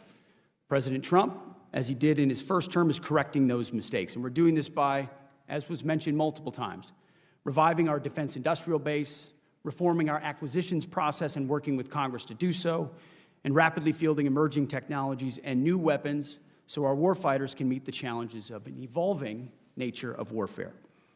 This budget invests $25 billion in Golden Dome for America, a down payment on President Trump's priority to defend our homeland. It also commits more than $62 billion to modernize and sustain our nuclear forces as we face rising nuclear dangers. The budget allocates $3.5 billion for the F-47, the world's first 6th-generation air superiority fighter. The budget will also revitalize our shipbuilding industrial base with $6 billion in funding in FY26, bringing it to $47 billion in total we request for shipbuilding, after neglect from the previous administration. The budget also significantly increases funds to buy next-generation technologies that we need now and into the future: autonomous systems, long-range drones, long-range fires, and hypersonics. We will put these capabilities in the hands of our military. These steps will help us remain the strongest and most lethal fighting force in the world for generations to come. And third, we are reestablishing deterrence. When an opponent sees our well-equipped and tough-as-nails warriors, they will decide that today is not the day to test U.S. resolve. Credible deterrence starts at home. It starts with securing our borders.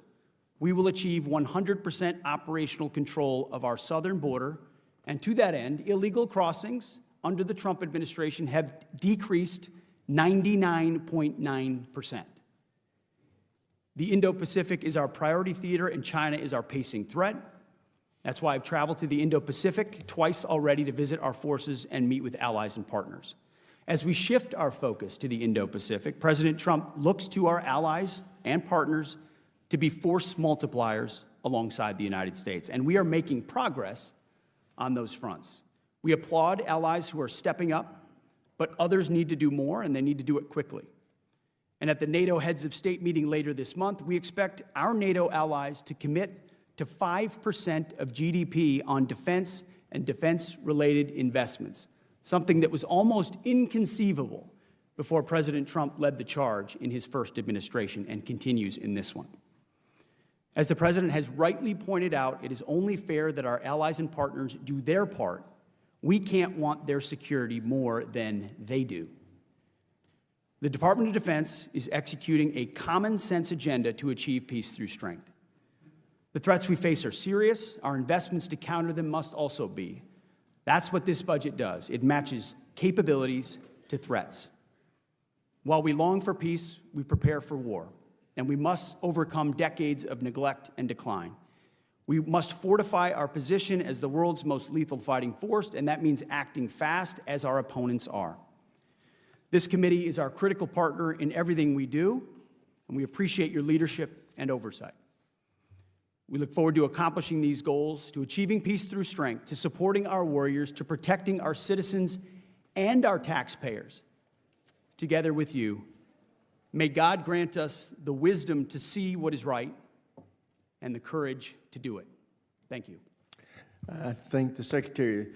General Kane, you're recognized for 5 minutes to summarize your opening statement. Chair Rogers, thank you, sir. Ranking Member Smith, other members of the committee, I'm honored to join the Secretary here today and Ms. Bryn McDonald to appear before you to testify on the President's FY26 budget. Today's hearing reflects our shared commitment to maximize efficiency, accountability, and lethality and survivability through the investments that you make in us. Ensuring every expenditure increases the survivability of the joint force and providing our warfighters the advanced capabilities, cutting-edge technologies required to dominate our adversaries at scale. I've got deep gratitude for everyone in this room and your commitment to helping us deliver the capability and capacity of our joint force and the 2.8 million service members, civilians, and their families to help us deliver the peace through strength that the Secretary talked about is very important, and I'm very thankful. It's my responsibility as chairman to understand the global situation, integrate the joint force to confront and manage risk worldwide, and ultimately advise our leaders. This demands a comprehensive understanding across every domain: land, sea, air, cyber, space, undersea, and all military services in every region of the globe, and frankly, all time horizons.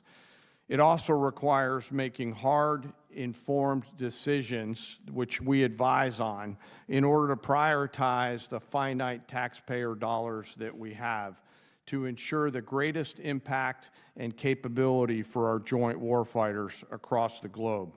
The President's budget enables the joint force to defend our great nation from adversaries seeking to do us harms. We are relentless in our pursuit of innovation and technology that allows us to deter and, if need be, win the wars of the future at every opportunity, while ensuring that we learn from the battlefields of the past and position ourselves for the battlefields of the future. This budget empowers the joint force to get after the Secretary's 3 pillars, as he just talked about: restoring the warrior ethos, rebuilding our military, and reestablishing our deterrence, and ensures our joint force is properly armed, globally integrated, and ready while doing our #1 job of protecting our homeland. The President's budget invests in our warfighters. As I said, to win on the battlefields of the future, we've got to be properly armed with the right capabilities, lethal, modern, reliable, and survivable at scale. Victory requires people and platforms that overmatch the enemy, systems that work together in the harshest conditions, and technologies that give our warfighters an advantage at the tactical edge. The budget gives us necessary tools to reinvigorate our national and defense industrial base. Our nation is full of incredible entrepreneurial talent, and we need every bit of it to support the increasing demands of the warfighters. This budget also helps the Joint Force become more globally integrated. I think of us as relationship entrepreneurs in the Joint Force, not only working together in the military, but working with our allies and partners, the interagency, industry, and of course Congress before crisis begins and before conflict comes upon us. Finally, the President's budget reflects our mandate to stay ready, always be on the account, anticipating the next fight and getting out in front of it so that we're best prepared for our warfighters and their families. The most important component of our joint force is our people. This budget makes meaningful investments in our service members and their families, improving the quality of life of our service members, medical care, and things important to them like the moving process. As I mentioned, our people are the most important part of this, and it's an honor every day for me to serve alongside some of the most extraordinary warriors, civilian teammates, and families our nation has ever known. I assure this committee that the force remains ready, capable to defend this nation, but we've got some work to do. With your continued support and prudent investment, we will maintain our competitive edge, strengthen our advantage, and ensure that our men and women in uniform are equipped with the right capability. I also remain thoughtful of those currently deployed right now and their families, who stand the watch around the world, quietly serving to do our nation's work so that we can be here in this room right now. And I also hold a special remembrance for our fallen and their families, who continue to show us every day what real courage and tenacity looks like. I thank the Congress and this committee for your support and collaboration in our shared commitment to deliver peace through strength. I look forward to your questions, and again, I'm honored to be here. I thank the witnesses, and I now recognize myself for the first questions. Secretary Higseth, you know, you've talked with me about this. We both know the President has a peace through strength agenda, and he's serious about it. And as I have talked to you about this, we are at the lowest level of defense spending as a nation in 80 years.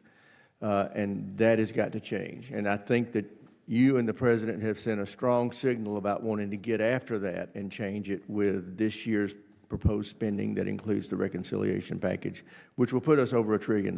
It's a great first step.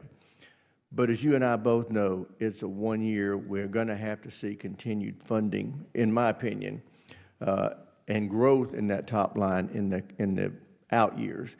Do you share that opinion? Well, Mr. Chairman, the baseline of our planning process for FY26 was working with our partners in OSD and the COCOMs and elsewhere, identifying the threats that exist, the priorities of the administration, and what we need to spend to make sure we have those capabilities. And that was a reorientation from the previous approach of the previous administration. So that included exercises where we looked at reductions, where we could reinvest those into different priorities.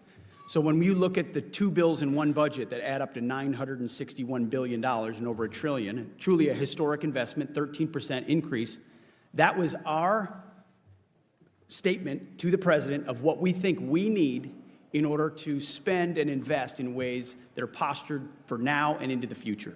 And what I would commit to you and to this committee is that in FY27 and 28 and 29, in this administration, we will perform the same exercise, knowing that threats, we believe that the policies of this administration will lead to peace and more opportunities.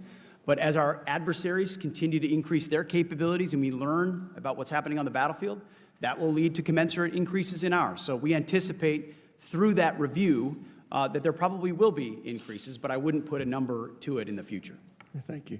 I just share the President's commitment that every NATO member nation should reach 5% of its GDP, and that includes us. And I think we can do it by the end of this President's term, and I'm determined to help him get there. Secretary Higseth, at the President's direction, you're developing a plan on reforms of DoD acquisition. Just so happens we are too. You may have heard of the SPEED Act. It's a bipartisan, bicameral effort. As you develop your plan, what problems have you identified with acquisition reform that need attention? Well, our new A&S, Undersecretary for A&S was just confirmed. Mike Duffy, he's doing a fantastic job. He's diving right into this to include the SPEED Act, which we're reviewing in real time, that identifies a lot of the same problems we have. Streamlining processes, consolidating. We need competition and actual new entrants into acquisitions in a stale process. It's too bureaucratic. There are too many gatekeepers. Too many programs are gold-plated, which add to cost overruns, and they're late to need. So throughout the entire process, we've reached out to industry and to innovators and to outside-the-box thinkers and said, what would you do? How have you looked at this problem? To include this committee, how would you attack this so that we can get what we need in the hands of warfighters faster? It's unacceptable in this real-time world we live in, where you've got off-the-shelf and off-the-shelf capabilities and open architecture opportunities, and you can do virtual design of products that you don't have to build a hard copy, that we're not doing it faster. So everything necessary we want, and we're going as fast as we can. Great, thank you. General Kane, as you know, there's been a lot of dialogue around here about selling off some of our spectrum. Can you talk to us about the importance of preserving the spectrum around the lines that the DoD uses? You bet, sir. Spectrum is a critical part of our warfighting enablers, and as the administration and the Congress carefully consider the slices that we must preserve, there are certain areas within that you know, my military advice to the Secretary and others is to hang on to that. I'm grateful that the deputy has been really leading this effort with the Congress and to sort of measure risk. I understand that economic security is also national security, so the truth is always somewhere in the middle, but there are some segments in the lower end that frankly, I would strongly recommend we preserve and protect for defense matters. I raise that because I want you to know we're going to be taking our cues from you, and if you're against it, I'm going to be against it. With that, I'll yield my time, or yield back and recognize the ranking member.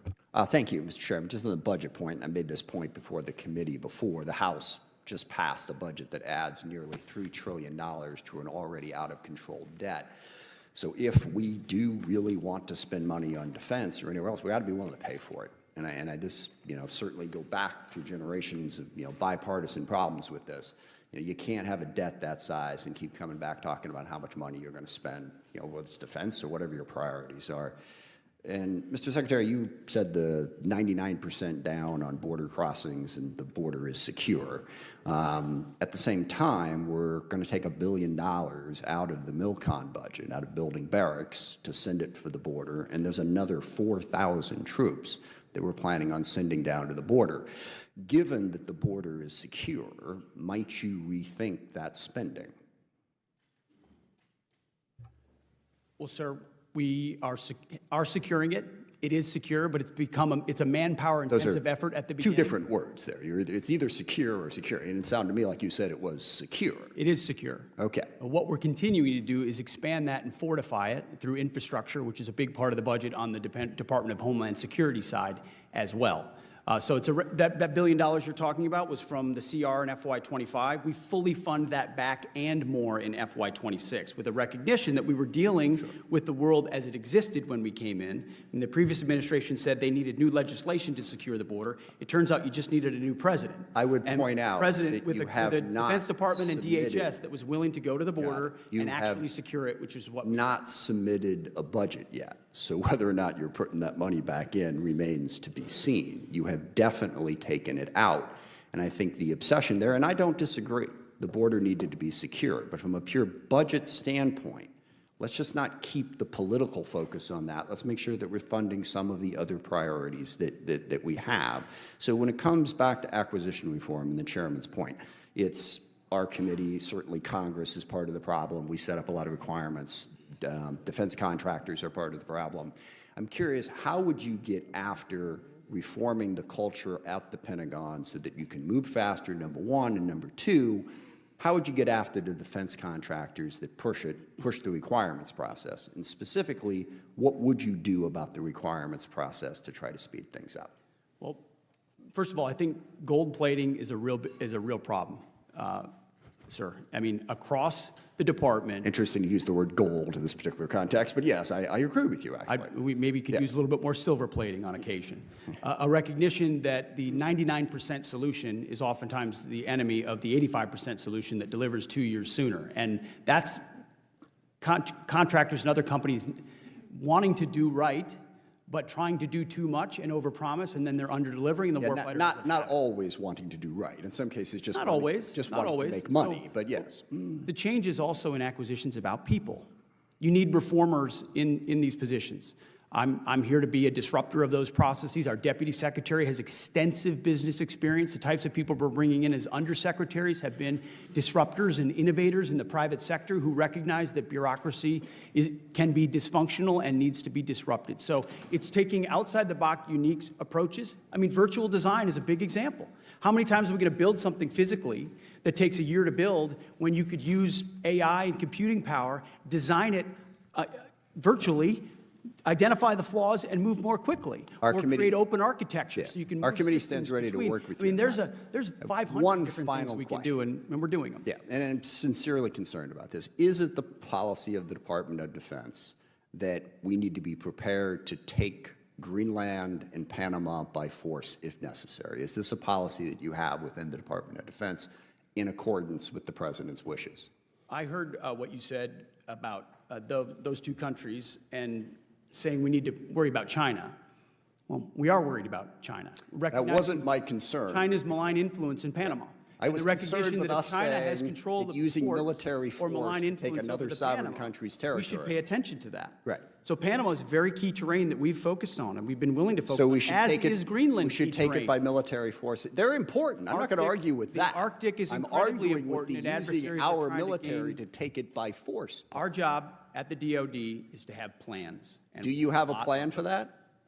Our job at the Defense Department is to have plans for any particular contingency. Including the contingency of basically invading Any contingency you need, we've got it. We've got a building full of planners, and we're prepared to give recommendations whenever needed. So just be clear, you have plans to take Panama and Greenland by force if necessary. I think the American people would want the Pentagon to have plans for any particular contingency. Not and for that. Thankfully, we are in the planning business. Speaking on behalf of the American people, I don't think the American people voted for President Trump because they were hoping we would invade Greenland. I'm going to go out on a limb on that one. I yield back. Gentleman from South Carolina, Mr. Wilson is recognized. Thank you very much, Chairman Mike Rogers, for your visionary leadership. And indeed, each witness, thank you for your service to America. And in particular, Mr. Secretary, your service is so appreciated, and I'm especially grateful as the son of a Okay, watching live there on Capitol Hill, the Secretary of Defense testifying before the House Armed Services Committee there. Of course, Pete Hegseth on the right side of history, taking care of business within the military as we get ready for the huge event on Saturday, 48 hours from the celebration of the 250th anniversary of the United States Army. Looking forward to that. On top of that, in about 3 minutes, we're going to have the RSBN host Megan Kohler join us live from Ohio to talk about some of the different things that she's seeing around the country, her take on things as we get ready to go to the East Room of the White House for this event at the East Room, where Carolyn Levitt says President Trump to sign resolutions nixing California electric vehicle rules. So we're going to hear about that coming up in just a minute, that report from Reuters. Also, monitoring what some of you may be monitoring, the whole Air India plane crash. More than 200 people were on board. It looks like there are a lot of fatalities on this Air India plane crash that happened in India shortly after takeoff. I am seeing videos, though, that there was at least one survivor who jumped out of the plane and was walking right near the crash site. So a lot going on there. And I was researching just in general, what's the deal with when you take off? How can that happen, right? So engine failure, pilot error, technical system failures, weather hazards, runway obstructions.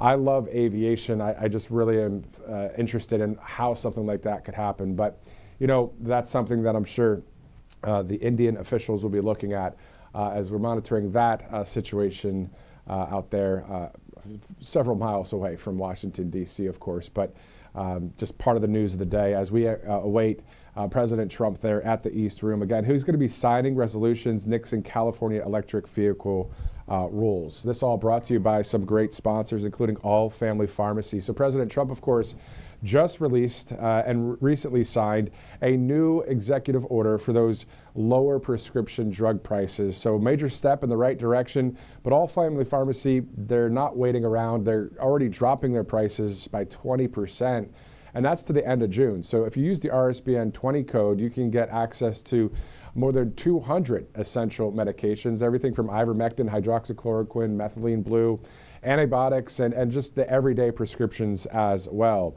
So there's no insurance needed, no waiting room, just fast, reliable access to the medications every household should have stocked. Now, All Family Pharmacy works with licensed doctors and ships directly to your door. So if drug prices are finally coming down, this pharmacy is already leading the charge and helping people stay prepared.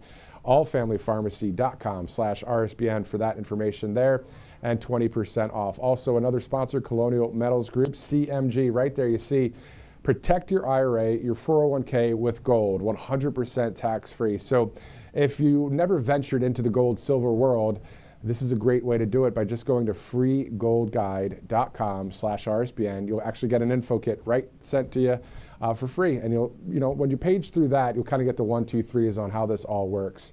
We're glad to see Maganomics increasing and inflation going down and jobs going up and just good things, good signs in the economy. We're going to see more of that, hopefully through the trade deals that we're seeing, hopefully through the tax cuts, through the big, beautiful bill. But however, if you'd like to put some of your money in retirement or savings in gold and silver, you can do so with Colonial Metals Group, freegoldguide.com/RSBN. Two great sponsors here at Right Side. We have plenty of them, and we're glad to have them here. And it's great to have great groups that are on the right side of history with us here on Right Side Broadcasting Network. As we're about 9 minutes from the top of the hour, let's go now to RSBN host Megan Kohler, who joins us live right now. Megan, I believe you're in Cleveland, Ohio. Is that right? That's right, Matthew. Awesome. Thanks for joining us here on Right Side. Let's just talk about Pittsburgh real quick. When you went to that rally there, it wasn't the campaign trail. It was straight up President Trump back out there with the American people. What was that like to cover something like that once again? It was really cool to see President Trump in his element, doing deals, negotiating trade deals, negotiating business deals, which is what he does best. And of course, delivering on his campaign promises about buy American, hire American, keeping companies and manufacturing in the United States. And of course, the tariffs are playing into that as well. So he's really delivering on his campaign promises, and people were packed in that plant that day. It was wall to wall packed for that rally. To watch that happen, it was a historical moment for us.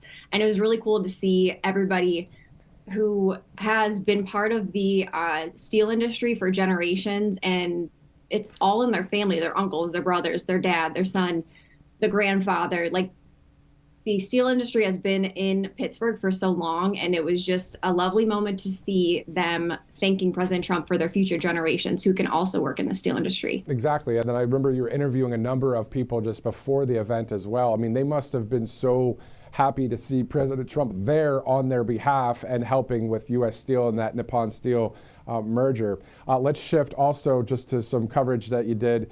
You were live with us. We did I think it was a recorded interview maybe, when you were in New York City. You were working there, and then you were at an actual auto show, and we were talking about some tariffs and that kind of thing at that point. Did you run into people there that were saying, hey, we're just glad President Trump knows what the heck he's doing, especially with our money? Exactly. And if we didn't have the tariffs, these foreign countries would just continue to mess with our markets, flooding our market with cheap products, cheap steel, cheap cars, whatever they're doing in their countries by paying basically slave wages to their workers. And then obviously that's not ethical in itself. And then they're bringing those products into the U.S. where we're trying to do the right thing, and we're trying to make quality products that are actually going to last. So it just messes up our free market capitalist system. So this was President Trump's way of protecting the United States economy. Yeah, it's great. We want to see on some of the tags on some of our clothing, made in USA, or just certain products, or as many products as possible. And then they won't even be tariffed, or the tax, if you just make the product here. Let's shift gears to, obviously we're here in Alabama, you're there in Ohio. We're about to go to Washington, D.C. in a minute to see President Trump. But let's go a couple thousand miles to the southwest there in Los Angeles. And have you ever been to LA, Hollywood, San Diego, any of that area? And then what is your thoughts about what you saw over the past 5 or 6 days? I have been to LA and I didn't really like it. It seems like there's no soul in that city. When I was downtown near the Staples Center, it just, I don't know. It's got a weird energy to it, but there, of course, is a huge, huge homeless problem there. And of course, Gavin Newsom was letting the wildfires run wild recently. So the city was on fire then, and the city is on fire now with the riots. People are burning cars, setting buildings on fire, and the fake news media is still standing there with the background of burning buildings and cars on fire, saying that this is mostly peaceful protests and demonstrations. And we're laughing because we can clearly see things are on fire. So I don't know what's peaceful about setting cars and buildings on fire, breaking into businesses, throwing bricks through the windows and doors and breaking down the doors, looting. People are surrounding cars that are just trying to get through, maybe get home, get to work, whatever it might be. They're intimidating the citizens that live in LA. So the illegal immigrants are really kind of taking over that area. And it's sad to see Gavin Newsom just letting it happen. Exactly. And that's what we saw over the course of the 4 days. And then, of course, we saw the president make the right decision of saying, all right, enough of that. He brought in the National Guard, brought in the Marines. So things have calmed down since. But still, to your point, over the past 4 days, seeing things like whether it was an illegal immigrant or just somebody that's part of the woke mob picking up rocks and throwing them directly at the windshields of ICE vehicles driving by. I mean, so no wonder we needed law and order there. So anybody that says, no, you don't, well, you're on the wrong side of history and you're in the minority with that. And I'm not talking about race or anything. It's just people from all walks of life have supported President Trump and support President Trump. More than 100 million, probably 200 million people across this country are saying, let's have law and order. And maybe that number is even higher than that. Who knows? But let's shift gears now. Let's talk about this coming Saturday, June 14th in Washington, D.C. So we have this huge, huge parade for the U.S. Army. Robert McNeely will be there live. We'll have coverage here on Right Side. But, some are saying, well, there's a few protests that are going to happen. Who cares? If they happen, great, because you know what? If they're peaceful, great, is my point. But the point is, as long as they don't cross the line, right? Yeah, and actually I did see some posts on social media and online. There's a website where they're showing that there are going to be organized protests across the whole U.S. There's all kinds of major cities that are going to have protests on that day, June 14th. And I think that they're trying to distract away from the celebration happening in Washington, D.C. And it's going to be a crazy day. And I would just advise anyone who has a building or, business owners, board up the windows, board up the doors, have high security that day. But we're still going to celebrate in Washington, D.C. because President Trump set this up for us, and it's going to be a great day to celebrate too. Megan, to your point, I'm thinking 80% of our country is like, yeah, go U.S. Army. This is awesome. President Trump, let's roll. And then you've got the 20% of people that are unfortunately brainwashed a bit by the media and maybe just evil themselves or paid. Some of these people might be good-hearted, actual, people that are just like, hey, thanks for that extra $1,000 to protest today. I'm going to act like I really hate Trump when you really don't. You probably just want to make some money and don't give a, crap. So the point is, it's a huge majority of the people. Let's talk about that, Megan. You were on the campaign trail along with Christina Loren, Robert McNeely. I was out there a few times. So can you talk to us about all those rallies, all those campaign events as we get ready to see President Trump from the East Room, what it was like out there, and for us to remember the soul of America, the passion that you saw. Can you describe some of the cities that you were at and maybe some of the memories you had covering the campaign trail? What's great about RSBN is that we stream all day long. We get to the rallies way before everybody else. We're walking around the scenery outside to be your eyes and ears to show everybody what's really happening on the ground. We don't cut the cameras like the other networks. So it was really great to see all these people lining up overnight to see President Trump. Their enthusiasm, the grassroots enthusiasm on the right is through the roof. And people who may have never been involved in politics in their whole life voted for President Trump. They were like, we finally have somebody who's capable and willing and has a passion for America to make this country what I remember that it used to be great back in like the 70s, 80s, 90s. People are so nostalgic for that Americana feel. And that's what we're doing, getting America back to the constitutional, fundamentals and our traditional American values. But to your point about the campaign trail, I was at 20 plus rallies and I did not see barely any protesters the entire time. So all these fabricated protests and riots that are happening are bought and paid for and organized on a high level. This is not real enthusiasm from these people who hate Trump. It's not real. That's such a great point that you just made. That's such a great point, because just like there's fake news, there's fake protests, fake riots. I mean, some of the people that are doing the riots, I mean, they're just, they think they can mess with law enforcement. They think that they can get away with it. Well, now we're seeing, like last night, I saw a number of officers with the New York Police Department in New York City. They saw some looting, and the NYPD were sprinting after some of these criminals. So you can't mess with law enforcement. You can't mess with the National Guard. You can't mess with the United States military. This is a law and order administration, and we hope to see more wins into the future.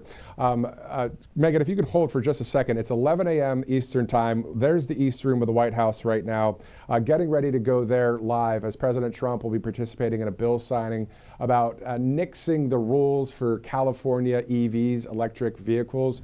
We'll go to that in just a second. We'll keep you on here, Megan, for a minute. So Saturday's going to be great, June 14th. We also know that President Trump will be traveling to Canada and the Netherlands for two various events.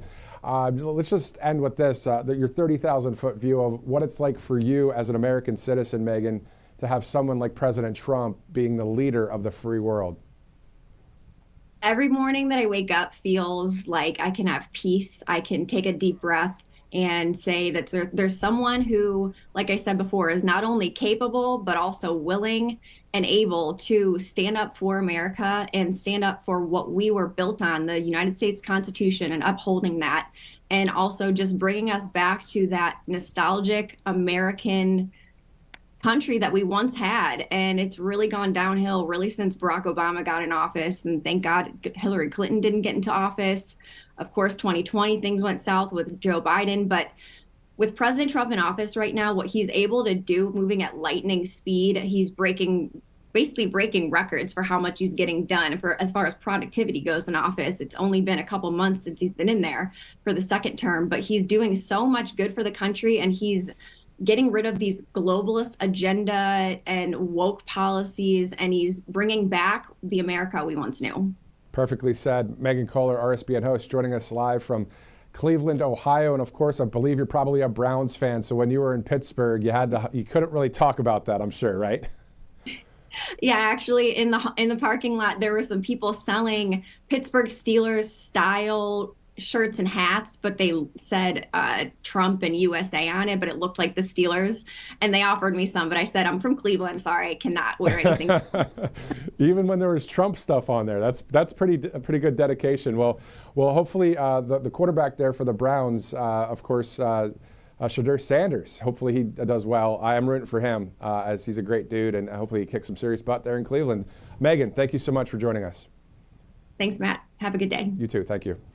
All right, so 11:03 Thursday, June 12th. Let's go to a couple sponsors here as we get ready to go to the East Room of the White House. One is Kalshi.com/RSBN. So with Kalshi, you can bet and trade on things like sports, of course, but technology, science, weather, politics, faith, really any topic. If you check it out, Kalshi.com/RSBN, you'll see a number of questions there that you can bet and trade on. So a great sponsor here at Right Side. Let's go to one more sponsor before we go to the White House in the East Room, of course, MyPillow.com/RSBN.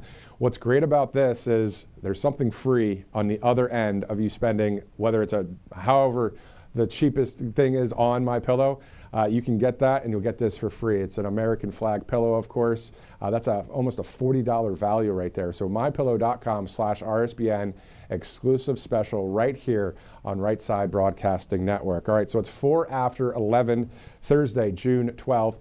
Thanks again for streaming in on Right Side Broadcasting Network. We're looking live at the East Room of the White House there on the right side of your screen. Pretty much everybody there ready to go. As we heard from the press secretary, Carolyn Levitt, on X, she said, she quoted an article that said President Trump to sign resolutions nixing California electric vehicle rules. So we'll see that here in just a minute. And then it's great to hear what President Trump is going to say about it, but also always interesting live streaming to hear from the president, especially if any reporters ask any questions. I don't know if that's that kind of event, though. You see the press to the right, to the back, with the roped off section there. So I'm not sure if he'll be taking questions today, but he usually does. So we'll see how that goes. Anyway, if you want to know how President Trump feels, you can also go to Truth Social. He has a lot of posts on there as well, speaking about everything from the big, beautiful bill to the Los Angeles situation to Gavin Newsom. He pronounces it Newsom on there and actually capitalized the S as well, Newsom. Anyway, so we can always get the latest from the president directly on Truth Social.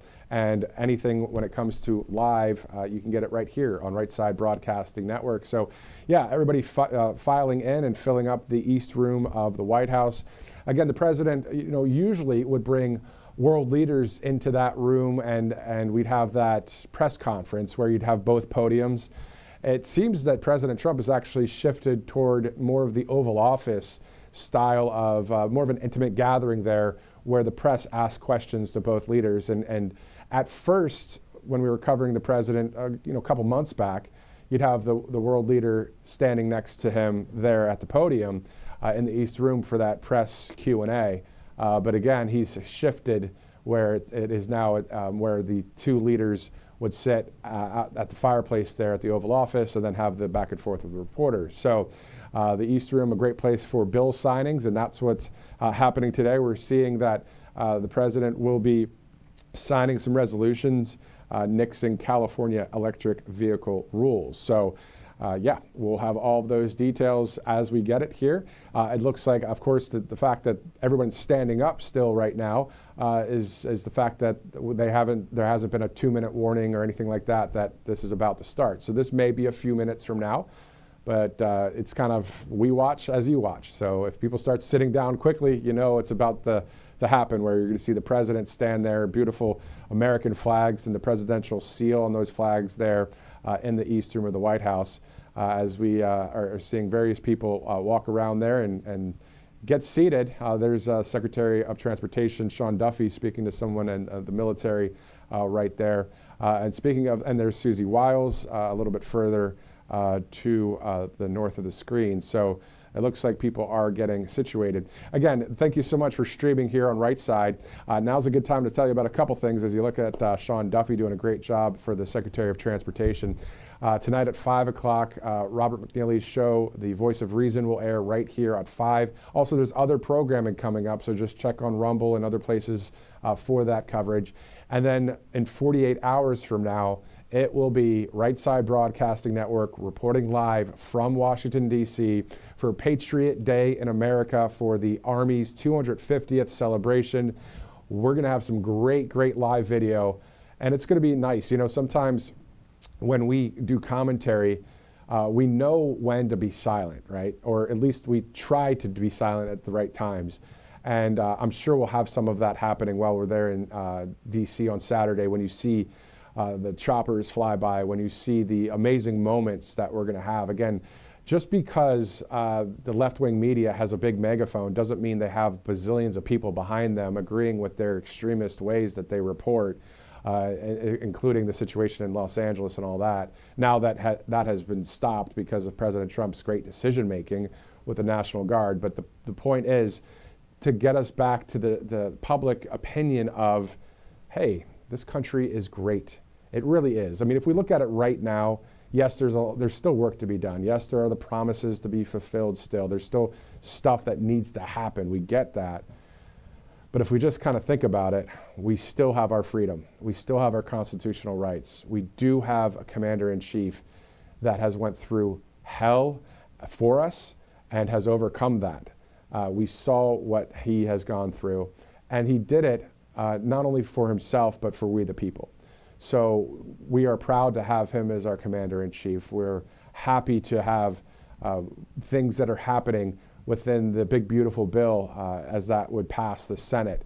And as we would also work to balance the budget and do things that are just right for the right side of history. So yeah, we're really glad to see it all happening here. And again, looking forward to that coverage coming up on Saturday, June 14th, Flag Day, President Trump's birthday, and the 250th celebration for the United States military, the Army. Specifically, if you missed any of the videos from the White House from earlier, they posted a video about Fort Bragg and just highlighting a lot of that. So what I'm wondering is if we can stay on a split screens, keep that live there at the East Room, and on this other screen where I am, if we can put the Fort Bragg video and just let that play. Director, do you think that's something that we can do? Okay. So we're going to stand by and see if that can happen as we await the president. Now, that video is only about 1:30 long, and if we do see the president appearing live, we'll definitely cut from that other video and come right to the East Room of the White House. But it's just a good time to really show what transpired there at Fort Bragg. And of course, many of you saw it right here on Right Side Broadcasting Network. And you know, it was great to see President Trump do the Trump dance a bit and hear the roar of the crowd when he did so, including the Army and the families there and the spectators in Fort Bragg. So what a great thing that was, too, to see those military demonstrations the president saw and that we witnessed here on Right Side. So, yeah, looking forward to that kind of coverage coming up again on Saturday, June 14th. And if we do get that video, we can play that again here for you as it's 11:11 a.m. Eastern Time. It's Thursday, June 12th. Thank you guys so much for streaming in on Right Side Broadcasting Network. Let's take a look at that video from Fort Bragg just the other day. The life of a soldier is not just a job, it's a calling and a sacred tradition passed down from father to son, brother to sister, and one generation to the next. At every hour of danger, our noblest citizens have answered that call. Time and again, our enemies have learned that if you dare to threaten the American people, American soldier will chase you down, crush you, and cast you into oblivion. The last sound you ever hear will be the dueling howl of Black Hawks.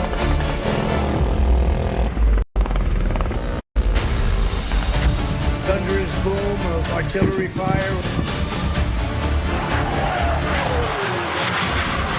or the ferocious roar of a U.S. Army infantry brigade.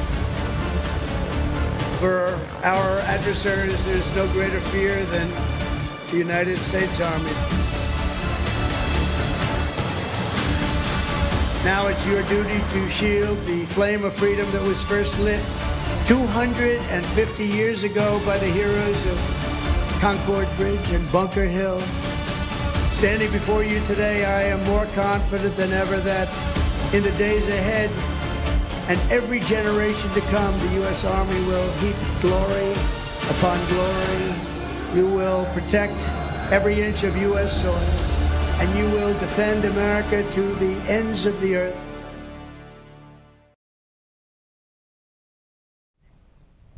What a great video that was from the White House, posting that within the 24/7 news cycle on Tuesday when it comes to that Fort Bragg speech there. And then when you think of the patriotism of this country, being strong and actually getting the job done is, if you're on the right side of history doing it, it's a great thing. The left may say all these things about strength, but it's what we want here in this country and the majority of America. I mean, a huge, huge, huge majority voted for President Trump. The landslide election victories, 3 in a row. I mean, really, 3 in a row. 2020, we know what happened there, but still. So all the swing states, I mean, all of the people, I mean, a huge majority. Again, we can't let the mainstream media's big megaphone, which is starting to get smaller and smaller every day, sway public opinion anymore. Who cares what those guys say? Who cares what the mainstream media says? Because now we have President Trump back in office. We know common sense-wise why we voted for him. The majority of the country's for him.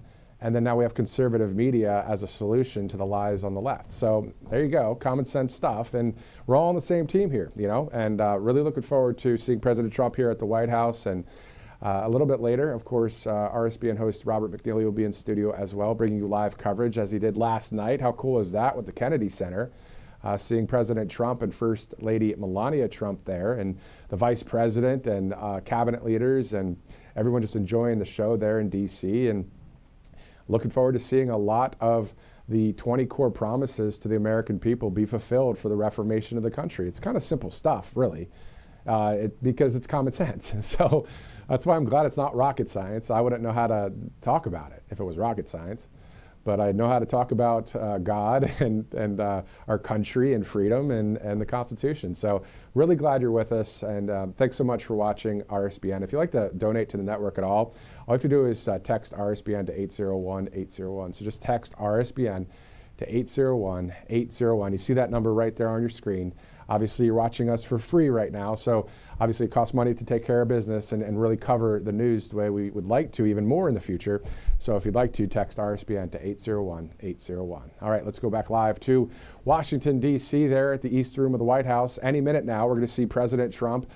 You can see at the bottom of your screen as well, if you want to go to rsbnetwork.com/newsletter for more America First updates, exclusive offers, and the like. You'll get it right there at rsbnetwork.com/newsletter. Also, all of our sponsors that we have, all the products that they have for you, all really solid, all really good. So everything you do to help them helps us all to continue to grow on the conservative media side of things. As you guys have seen, many different influencers and podcasts and all that with conservative media. So it's great to have it, and really the voice of the American people. And that's what the left or the mainstream media has acted like they were really fighting for the people. They really weren't at all.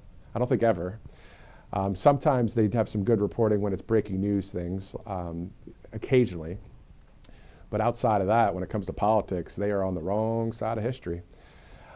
Speaking of that, this Saturday, there's a Variety report that I saw on X through somebody that was a MAGA patriot posting about it. And the Variety report said something like, the major networks like ABC, CBS, NBC aren't really going to cover the parade much on Saturday. And I said earlier, who cares? Who cares that the networks aren't going to cover it? Because you can watch it right here on Right Side. You can watch it in other outlets and other ways. So, I mean, all right, you don't want to honor our United States Army that's 250 years young. You don't want to honor the founding of our country thanks to our Army? What? Okay, we really see what side you're on. We already knew, but anyway, let's keep it positive, because that's what we have going on, is positivity in our country, and with President Trump at the helm as the leader of the free world. And, you know, the law and order that we're seeing in Los Angeles. And then yesterday, the New York Police Department, man, those guys, those officers were literally in full gear, sprinting after those that were looters or doing things that were illegal, and just taking care of business there. So a shout out to the NYPD and now the LAPD, as well, as everybody's hopefully working alongside each other to do the job of law and order. It's, again, simple, common sense stuff. And a shout out to the National Guard and to the Marines that went to LA and are still there to take care of the situation. Again, this all started after ICE mass deportation started in LA. It wasn't that it was ICE that started this. It was so-called protesters that were supposed to be peaceful. Nothing wrong with that. But then they started crossing the line of getting in front of ICE agents' vehicles, getting physical, throwing rocks, throwing things. That's what caused that whole thing to start. If the ICE vehicles were able to go and do the job that they are allowed to do by law and by the order of the president and the Department of Homeland Security, and there was just peaceful protests, then okay, that's part of the way it is in this country. But that's not what happened, obviously. So it comes down to it. Either you are someone on the right side of history and you want to follow the law, or you don't. It's pretty clear. And outside of that, there's a whole spiritual discussion. We've all fallen short of the glory of God. But the point is, we want to follow the law on the right side of history. We want to do things right. And that's what these ICE agents are doing. They're doing things right. They're taking people that are here illegally. And specifically, you remember all those millions of people coming through with the caravans under the Biden administration. Remember all those videos? Well, how about all of those people can turn around and go on the CBP app and realize that you're going to get $1,000 exit bonus. You're going to get $1,000 US dollars to leave the country and then be on a list to be able to return to the country legally. That's a pretty cool deal right there. All right, simple. It's a good deal. So yeah, we'll see how that goes with the CBP One app, giving illegal immigrants that option. Now, outside of that, though, again, the massive migration that we've been seeing in other parts of the world, maybe in the UK, we're seeing that. We're seeing other countries that want their borders to be protected. So we're not the only ones doing this here. You need to have paperwork. You need to have your passport, that kind of thing. But the main point of this is the criminal illegal aliens, the gang violence and human trafficking and drug trafficking and sex trafficking and illegal immigrants crossing the border and committing crimes in our country. I know I'm preaching to the choir here, but it's interesting that the left-wing media will still call it anti-ICE or anti-ICE protest. It's not anti-ICE protest. These are anti-ICE riots that are happening. And most, or whatever the number is, a number of people getting paid to do so. So do you think that all of these people that are out there that would be going wild, are they really doing this because they're so passionately caring about it? Or are they getting paid to be a paid actor, just like the fake news are paid actors? Woo, on a roll today. Anyway, it's 11:20, Thursday, June 12th. Looking forward to seeing the president here and looking forward to listening to the president. The alpha male himself, the one that is the leader of the free world, the common sense president, the people's president. And we're going to hear from him here shortly. Now, what we're hearing is that from Carolyn Leavitt, the White House press secretary, that President Trump will sign resolutions nixing California electric vehicle rules. So he's going to stand at that podium and he's going to talk about that and other things possibly. And then you see the desk on the screen, it's to the left. At the podium, it's to the right, where he will be signing some of these resolutions right there. Will he take questions from the press? It doesn't look like that may happen because the press is at the back of the room in this situation. What we've seen in this situation before as well is right under where this screen is right here, right below me, to that side, right about there, that's where the president will walk out. Sometimes it's over to the far side of the room, but I think he's going to walk out through the middle there and go right up to the podium. That's just a guess from some of the coverage we've had here. So we look forward to seeing that happen here shortly. Again, the press is all in the back. So usually in this case, he won't take questions from the press way in the back in this situation. So who knows? We'll see. We never know because the president, of course, can make that decision right there on the fly. And I think that's what we like about him too, is he resonates with the American people. He's not an establishment guy. He's not somebody that's part of the system. He's outside of the system. And that's why he won 3 straight elections. But unfortunately, we saw what happened in 2020. So, all right, 11:22, Thursday, June 12th. Let's look at some of President Trump's future schedule coming up that we know of so far. Every day we get an email from the White House, just like anybody in the press does, about the next day's events that are happening. So we knew about this event, and that's why we're here live with it. But so far what we're hearing is, of course, he'll have the parade on Saturday in D.C. Then on the 15th through the 17th in Canada, President Trump will attend the G7 there. Then on June 24th to the 26th, there's a NATO summit in the Netherlands. So President Trump will be traveling internationally just north of the border, June 15th to the 17th for the G7. And now we don't know specifically yet which day he'll be going. I don't know it, at least. So the 15th is Sunday, Father's Day, of course. So I believe my guess would be he'd be there on the 16th and 17th. But we'll see what happens. But the G7 is the 15th through the 17th. And then the 24th through the 26th is the Netherlands NATO Summit. It looks like they're getting ready there at the White House as the president may be showing up. So let's go there right now, as it's pretty close to the president showing up there.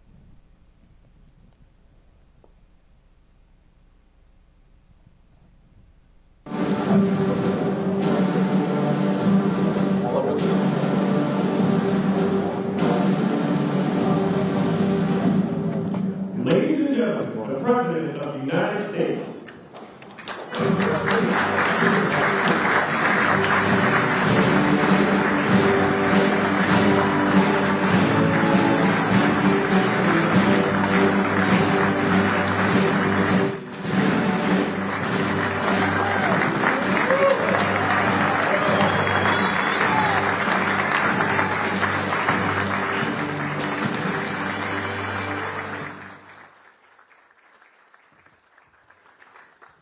Well, thank you very much. I just said to Mike, this is fantastic. I didn't think we were going to see this coming for a while. Congratulations. This is a very, very important thing. Thank you very much, everybody. This is a very important thing we're going to be discussing. Please sit down. Thank you very much. This is good news indeed. People said it couldn't be done. You got it done. I just have to sign, right? That's very good. This is really something. And it has to do with the California Auto Regulation, CRA. It's been a disaster for this country. And I want to thank everybody for being here. We officially rescue the U.S. auto industry from destruction by terminating the California electric vehicle mandate once and for all.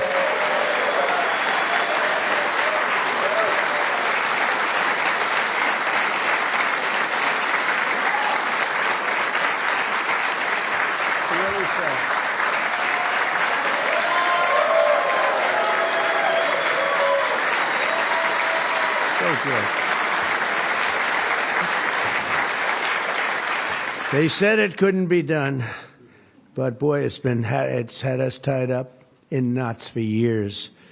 And they'd pass these crazy rules in California, and it would be 17 states would go by them. The automakers didn't know what to do because they're really building cars for two countries. When you have 17 states, you're building cars for two countries.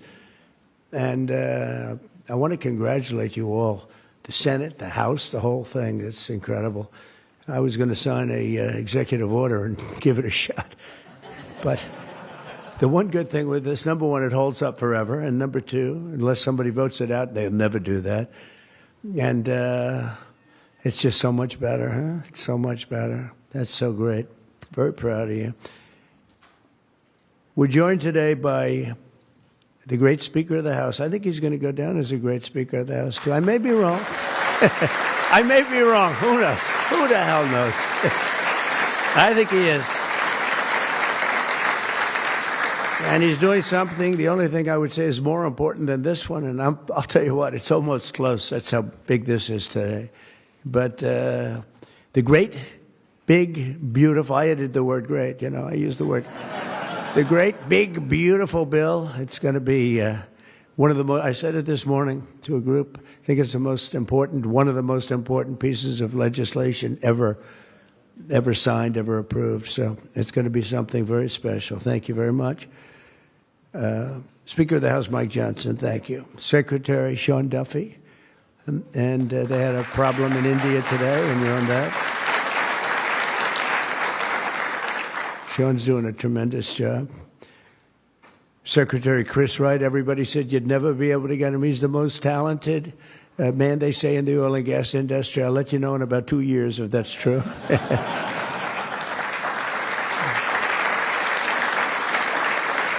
Well, Doug Burgum, I wanted Doug Burgum to head up energy because he was so successful in North Dakota. He's governor. And he said, sir, there's one person who's much better than me. I said, who? They said, Chris Wright. I said, who the hell is Chris Wright? I had no idea. Now everyone knows Chris Wright. He's going to be more famous than me. But he said, there's a guy named Chris Wright, and if we could get him, he'd be better than I am, sir. And if you know Doug, Doug's not here, is he? If you knew Doug, he's always working someplace. But if you knew Doug, you'd know that he doesn't say that often. And he did. And Chris, you're doing great. But I don't like the oil prices have gone up just a little bit over the last few days. I was going to call and just really start screaming at you. Are we okay? Nothing wrong, right? It's going to keep going down a little bit, right? Because we have inflation under control perfectly. You probably saw the records. Everyone's on television saying, what's going on here? Trump has proven to be right. You know, all of these things. We've taken in $88 billion in tariffs in 2 months. $88 billion with no inflation. And if we're smart, there won't be. Now, we'd like to get this guy to lower interest rates because, you know, if he doesn't, we have to pay. We have a lot of short-term debt. Obama gave it to us originally, and Biden carried it on. They like short-term. I like long-term cheap debt. But a lot of the debt comes through because Biden, he didn't do it. I'm sure he didn't know anything about it. But somebody approved short-term debt. It's all over the place. And it comes due starting very soon. And if we would lower the interest rates by 1 point, we'd pay about 1 point less. That's $300 billion a year. Can you believe it? 1 point. If he'd lower it by 2 points, we pay $600 billion a year less. That's for years, 10 years, 12 years, whatever we make it. But we can't get this guy to do it. And the fake news is saying, oh, if you fired him, it would be so bad. It would be so bad. I don't know why it would be so bad, but I'm not going to fire him. I just want him to, you know, we call him Too Late, right? Too Late is his nickname, like Too Tall Jones. He was too tall, T-O-O. And I just say this because we want to get rid of inflation, and we have. But we're going to be paying more for debt. And all he has to do is lower it. Europe's done 10 lowerings. We've done none. And nobody understands it. Actually, today when the numbers came out, they were so good. You saw yesterday's numbers, incredible. No inflation. Today's numbers.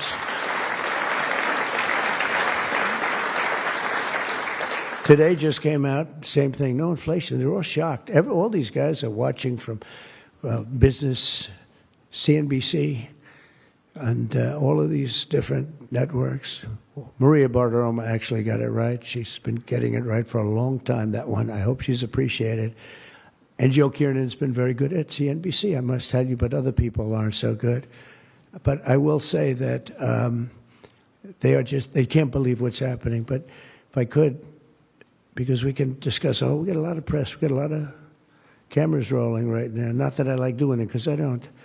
But if we cut our interest by 1 point, for years, we save $300 billion. If we cut it by 2 points, we save, because it's pretty equivalent. We're going to spend $600 billion a year, $600 billion, because of one numbskull that sits here. I don't see enough reason to cut the rates now. And the problem he's got is that, and I explained to him, look, if inflation went up, cut your rates now. There's no inflation. We got it down. We got prices down. We got gasoline down. And you'll keep it going down. But gasoline's down. We drill, it's drill, baby, drill. That's why it's going down. But but think of it. I said to him, he was in my office a couple of days ago. I said, if you think there's inflation, let's find out. Because I think we're going to keep it down. I think gasoline's going to be so far down. Oil, energy, it's so much energy. We have so much energy, we don't know what to do with it. But let's say there was inflation in a year from now. Raise your rates. I don't mind. Raise your rates. I'm all for it. I'll be calling you. He'll be too late for that too. But raise your rates. You don't have to keep them up here. If it's going to go up, I'm okay with you raising, but it's down. And we're going out to financing. And I may have to force something. Somebody said, who's the genius that thought of that? I said, it's me. Unlike Biden, I stay awake at night thinking about how to save our country. He was much better at sleeping than me. He could sleep on a beach. He could sleep on a beach with cameras rolling. I can't do that. But I had an idea. I gave it. They said, this is really... We'll go short term for a year. Let this guy get out of office. Somebody will come in, cut it a couple of points, and we'll save ourselves $7, $8, maybe even $900 billion a year. What is he doing? Why doesn't he lower these rates? And with that, we'll get on to the California standard, which is a disaster, okay? So, Chris Wright, you're going to get the numbers down. Thank you very much.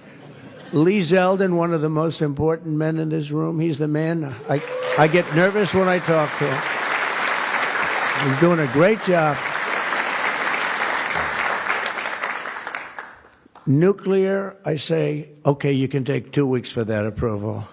It used to take 20 years, then they wouldn't approve it. Now I say, Lee, nuclear, I'll give you 2 weeks for an approval. A coal-fired plant, you only get a couple of days. And oil and gas will give you a week, okay? Something like that. But he's doing it so fast, and we have so many plants being built right now. It's so beautiful to see.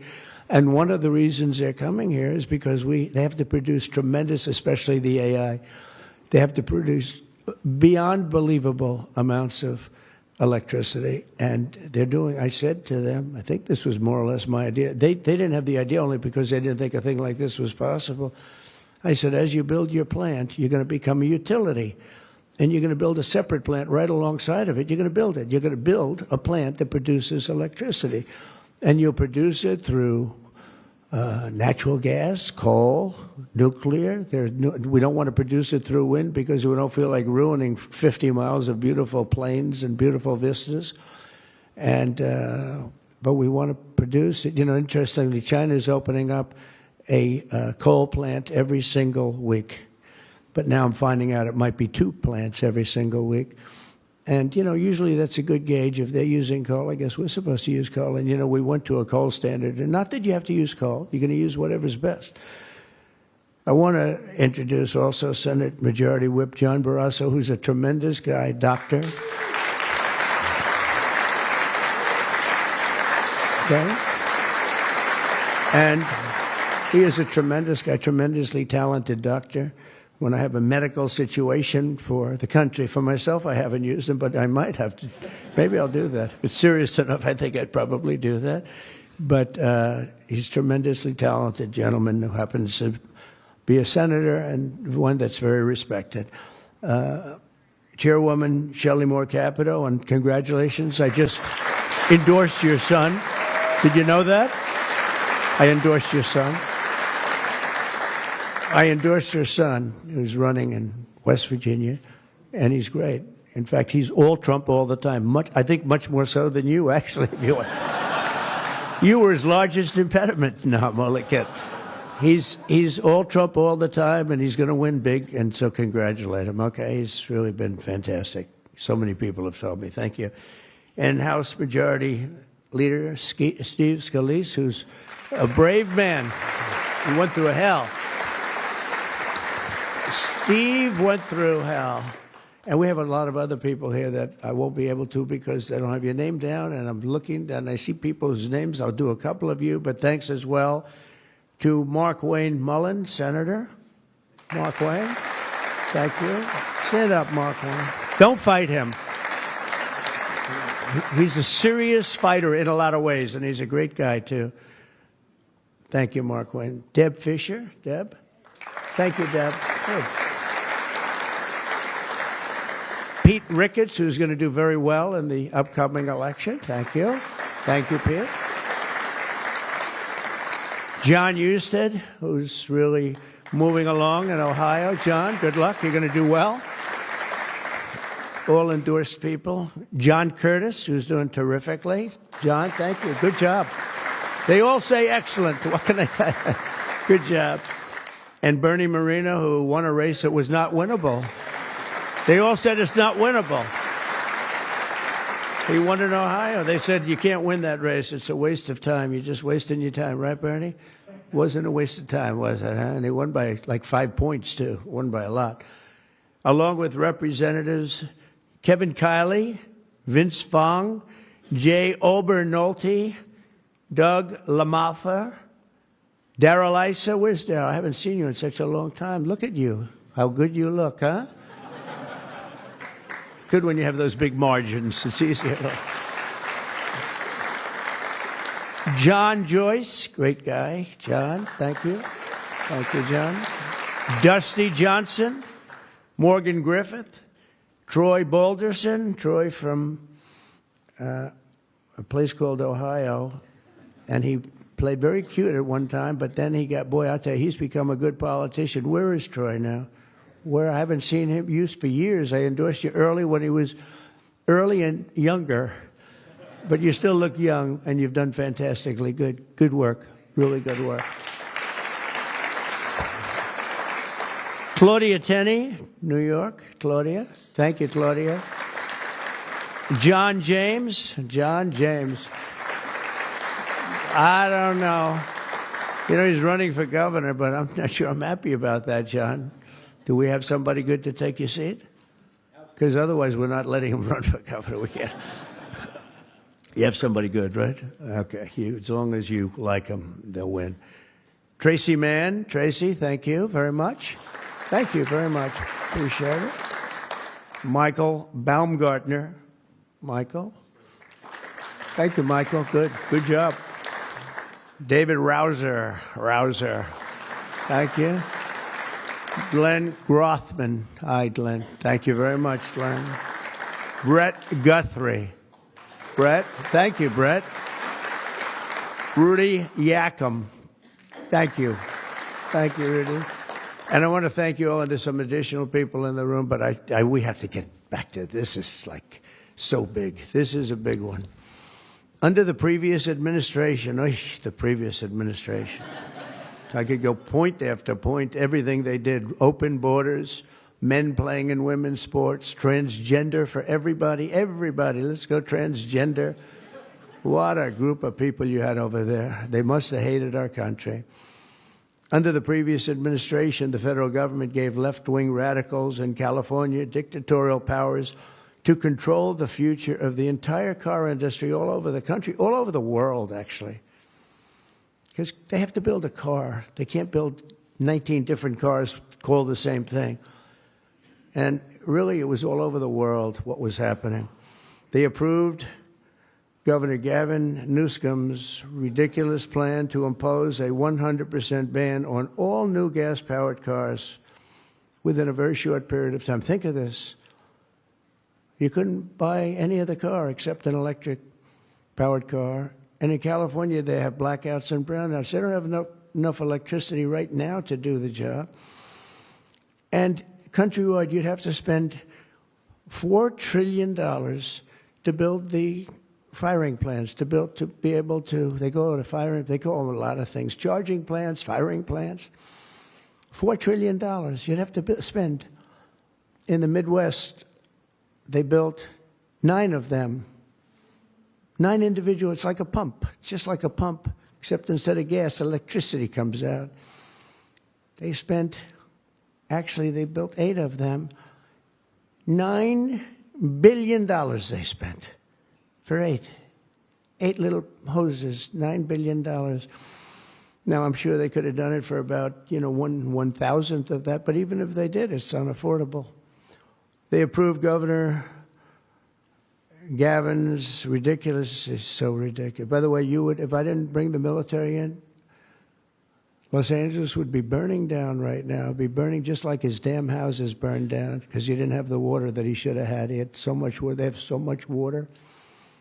We had to send in the military to free up the water. And we did that right after the fires. We told them to do it in the first term.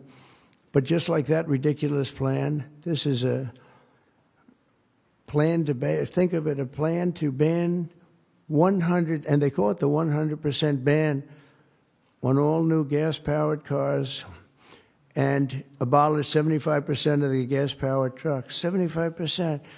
The trucking industry saw me. They said, sir, it doesn't work. Number one, the trucks are so heavy. They're 2.5 times heavier than a diesel-powered truck. So one of the big truckers owns 28,000 trucks, big company, tremendous company. He said, I go out of business immediately. I'm not going to play games. He said, did you explain these things to the government officials? Like the truck weighs 2.5 times more 2.5 times more than a regular truck, a gasoline-powered diesel. And he said, based on that, we have to rebuild every bridge in the United States of America because it wasn't designed to hold cars and trucks that heavy because the batteries are very heavy. They're, probably lead. But they have a lot of things in those batteries that weigh a lot.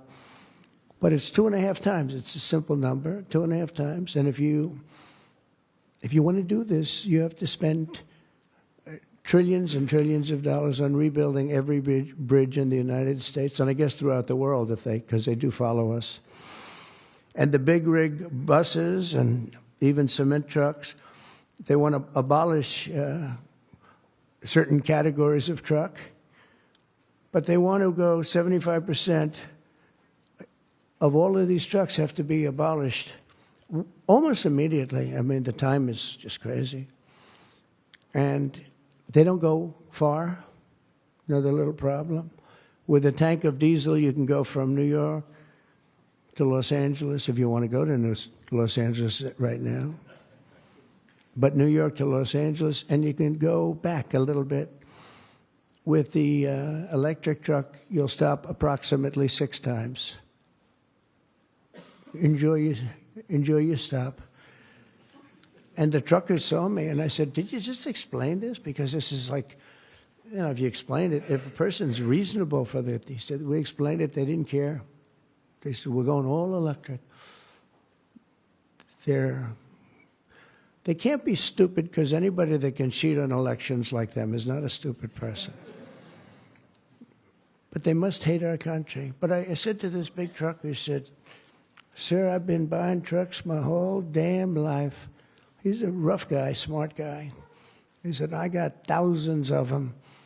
I've been buying them for 50 years. And every single year they got better. They got more efficient. They got bigger. They got stronger. I build apartments in my trucks now for the drivers. I said, what's an apartment? That's on the cab. They put this in. And sir, I know you like luxury, but you wouldn't mind living in one of these. I said, maybe I would, maybe I wouldn't. I mean, it doesn't sound too appealing, but I said, so what's the problem? He said, so I noticed one thing. For 50 years, every single year, one thing happened. They got better. They got stronger. They got more efficient. They got faster. They could carry any load. If we went to this standard, we'd go back beyond 50 years. They wouldn't go as far as a truck from 50 years ago.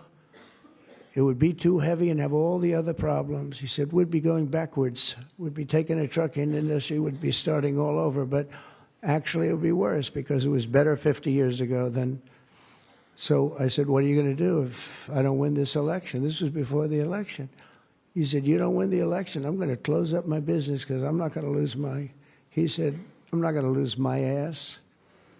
I know exactly what's going to happen. It's going to be a catastrophe. It's the craziest thing I've ever heard. They're making you buy stuff that doesn't work. It's no good. It doesn't work. And I'm all for electric. If you want to buy electric, you can buy electric. Cars are great. If you buy the right ones, cars are great. And you should be given the option, buy the electric car, buy a gasoline-powered car, buy a hybrid.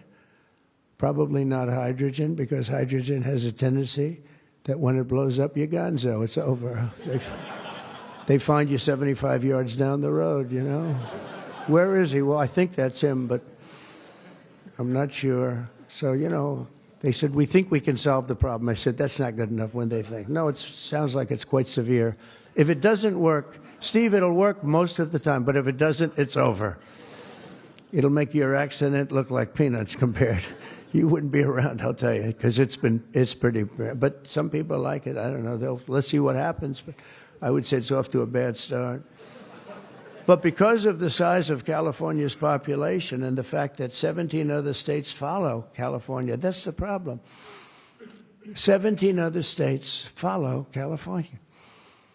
They have the most ridiculous laws I've ever seen for a lot of things. This is just cars, and trucks, and they have a lot of them for other things. But it's called the California Car Standards, and this horrible scheme would effectively abolish the internal combustion engine, which most people prefer. Like so far, I'd say about 90%. In fact, General Motors announced yesterday they're going to spend about $6 billion on because of tariffs, and maybe because of my election on November 5th, but because of tariffs, I think, more than anything. They're all coming back. They're coming back from other countries that took them 25, 30 years ago. They're all coming back. We have now almost $15 trillion. They had almost nothing last year, and the year before, they very, very little. Nobody wanted to be back here.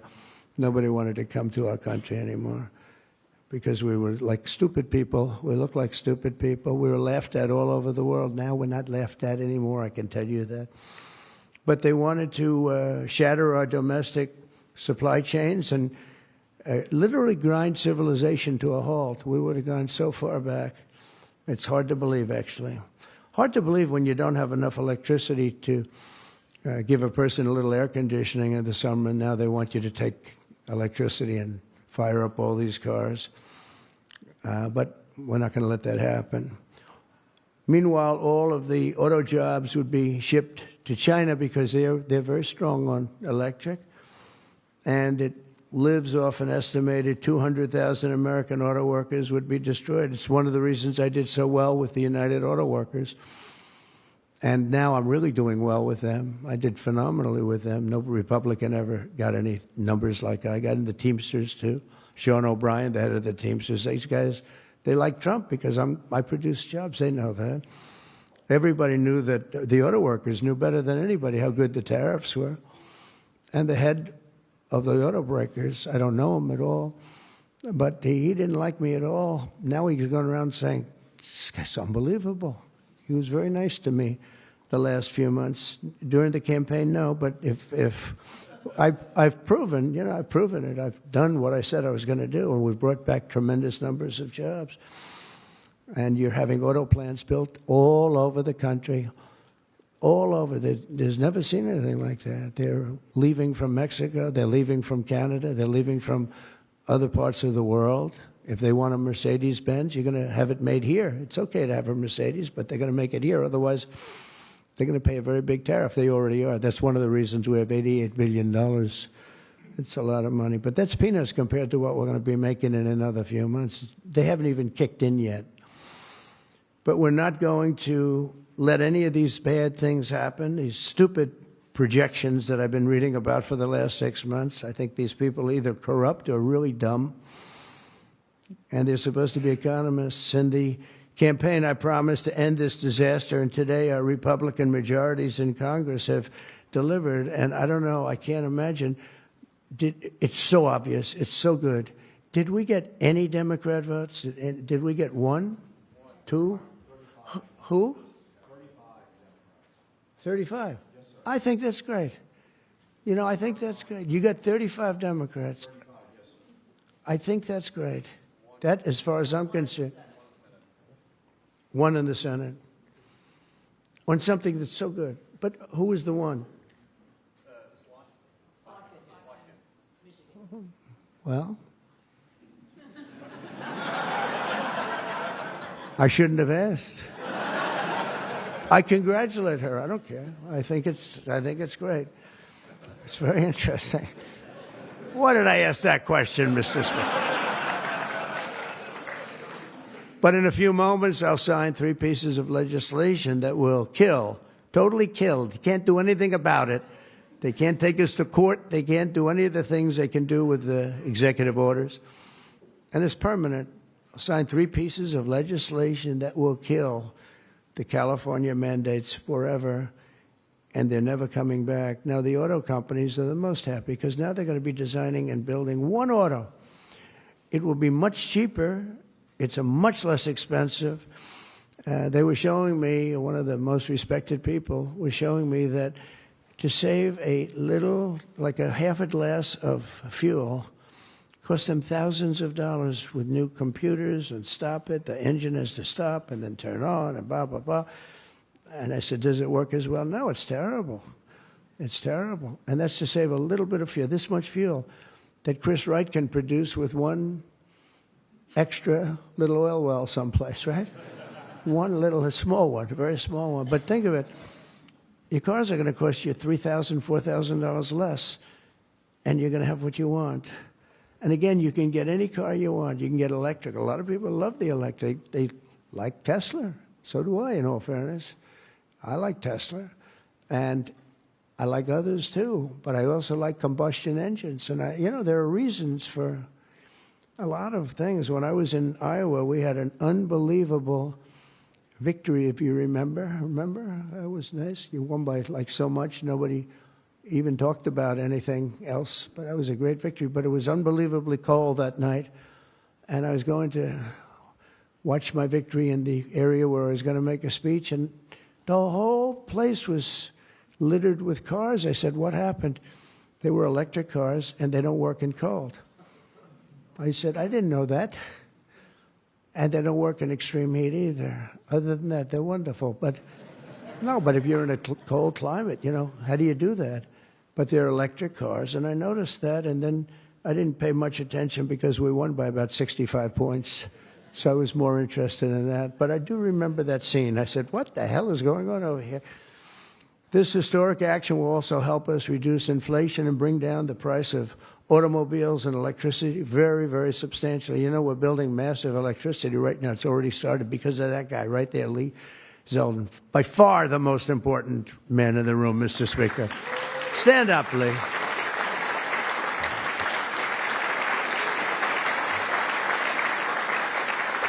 He blows you guys away, John. He blows the politicians away. I'm sorry right now.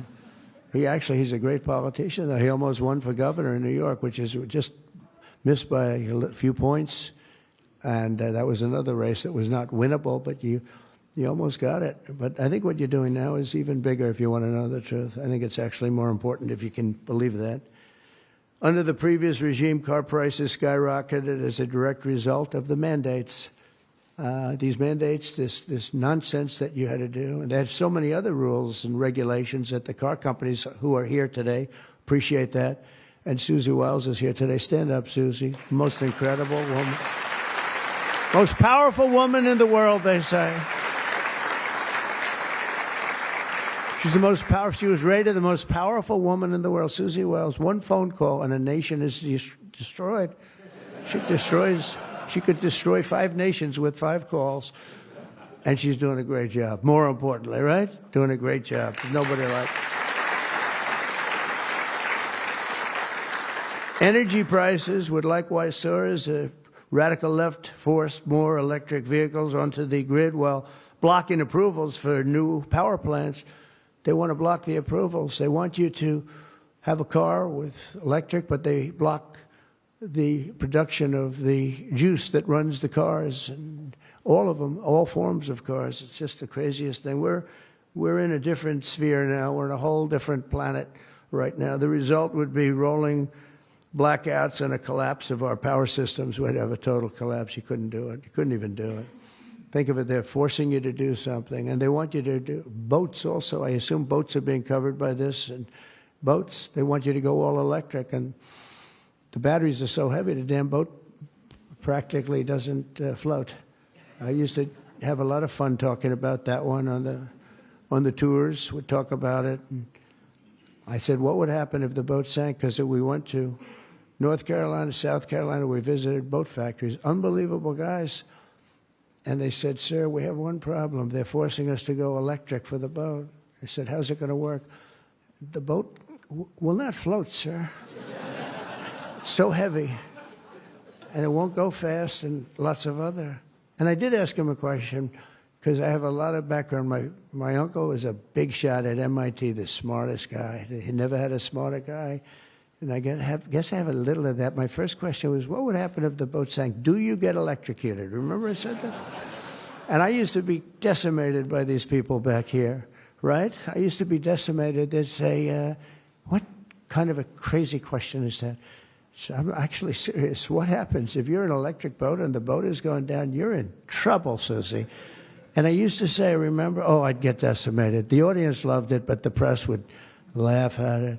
I said, so if I have my choice of going down or jumping 5 or 6 yards away from the boat, but there's a shark there, what do I do? You know what I said? I'd rather be electrocuted. I said, I'll take electrocution every single day. But actually, he said, nobody's ever asked me that question, sir. He makes boats. Nobody ever asked me that question. This is really an unusual question. He said, and honestly, I don't have the answer. He wasn't able to. I said, don't worry about it. If I win, you won't have to worry about it. But today we're saving California, and we're saving our entire country from a disaster. Your cars are going to be thousands of dollars less money. And even the ones that, if you buy electric, we're not going to make you do certain things that are just a waste of money and just time-consuming waste of money. They make you do things that are no good for anybody, make the car worse, and make it much more expensive. Over the past 5 months, our administration and Republicans in Congress have fought for the American auto worker and for Teamsters and for, by the way, right to work. We have them all. We have, we just call them just workers. We fought for workers like no one has ever fought before. I understand that. It's why we won. We won with workers. We won with young people. I just saw with TikTok, I was #1 on TikTok in its history. Can you believe that? So I guess I like TikTok. That's why they're saying, are you saving? And we probably will save TikTok, actually. But on my first day in office, I ended the Green New Scam and abolished the EV mandate at the federal level. We abolished it, which is basically that everybody will be driving an electric car within a very short period of time. Now I know why Elon doesn't like me so much, which he does, actually. He does. And he never had a problem. It's very interesting. This is not something new. This has been there from day one, Speaker, right? We're going to abolish the EV mandate. And Elon still endorsed me because, honestly, he never, ever spoke to me about that. And I used to say, I'm amazed that he's endorsing me because that can't be good for him. I'm abolishing the EV mandate. And I once asked him about it. You never talked to me about that. He said, well, as long as it's happening to everybody, I'll be able to compete. It was a very interesting answer. I thought it was a very honest answer, to be honest with you. And I talked about it, that incredible. You would have thought he would have been, from day one, you got to make sure you don't do the EV mandate, the abolishing, and never did. Very honest in that sense. And he did say to me, I actually asked him because it was like really strange how I'm with him. He's very, friend of mine, and he makes electric cars, and we're saying you're not going to be able to make electric cars, or you're not going to be forced to make all of those cars. You can make them, but it'll be by the market, judged by the market. And that's what he said. He said, as long as I'm on the same plane as everybody else, we're going to do good. We make a better product. I said, that's very cool. It's very cool. That was my answer. After that, he got a little bit strange, but I don't know why, over much smaller things than that. As part of the One Big Beautiful Bill, we'll also further slash the funding for the Green New Scam. As you know, it's the greatest scam in history, saving American taxpayers hundreds of billions of dollars. The windmills are killing our country, by the way. The fields are littered with them, junk. They're littered with them. And they get older, and they get rusty, and they get bad, and they get... This is other countries also. It's the greatest scam in history. It's the most expensive energy you can buy. They're ugly. A friend of mine comes from Minnesota. He's been in New York. He hit it big. He's a very successful guy, actually. And he wanted to go back, see his mother who's not well. And he went back to Minnesota. Hasn't been back there in 20 years. And he said, it's unbelievable what happened. He said, I'm driving down a highway and up a certain road, and the most beautiful fields. I remember them so well. And I was so looking forward to seeing them again. And I looked at them, and they had windmills all over them, these horrible, horrible structures.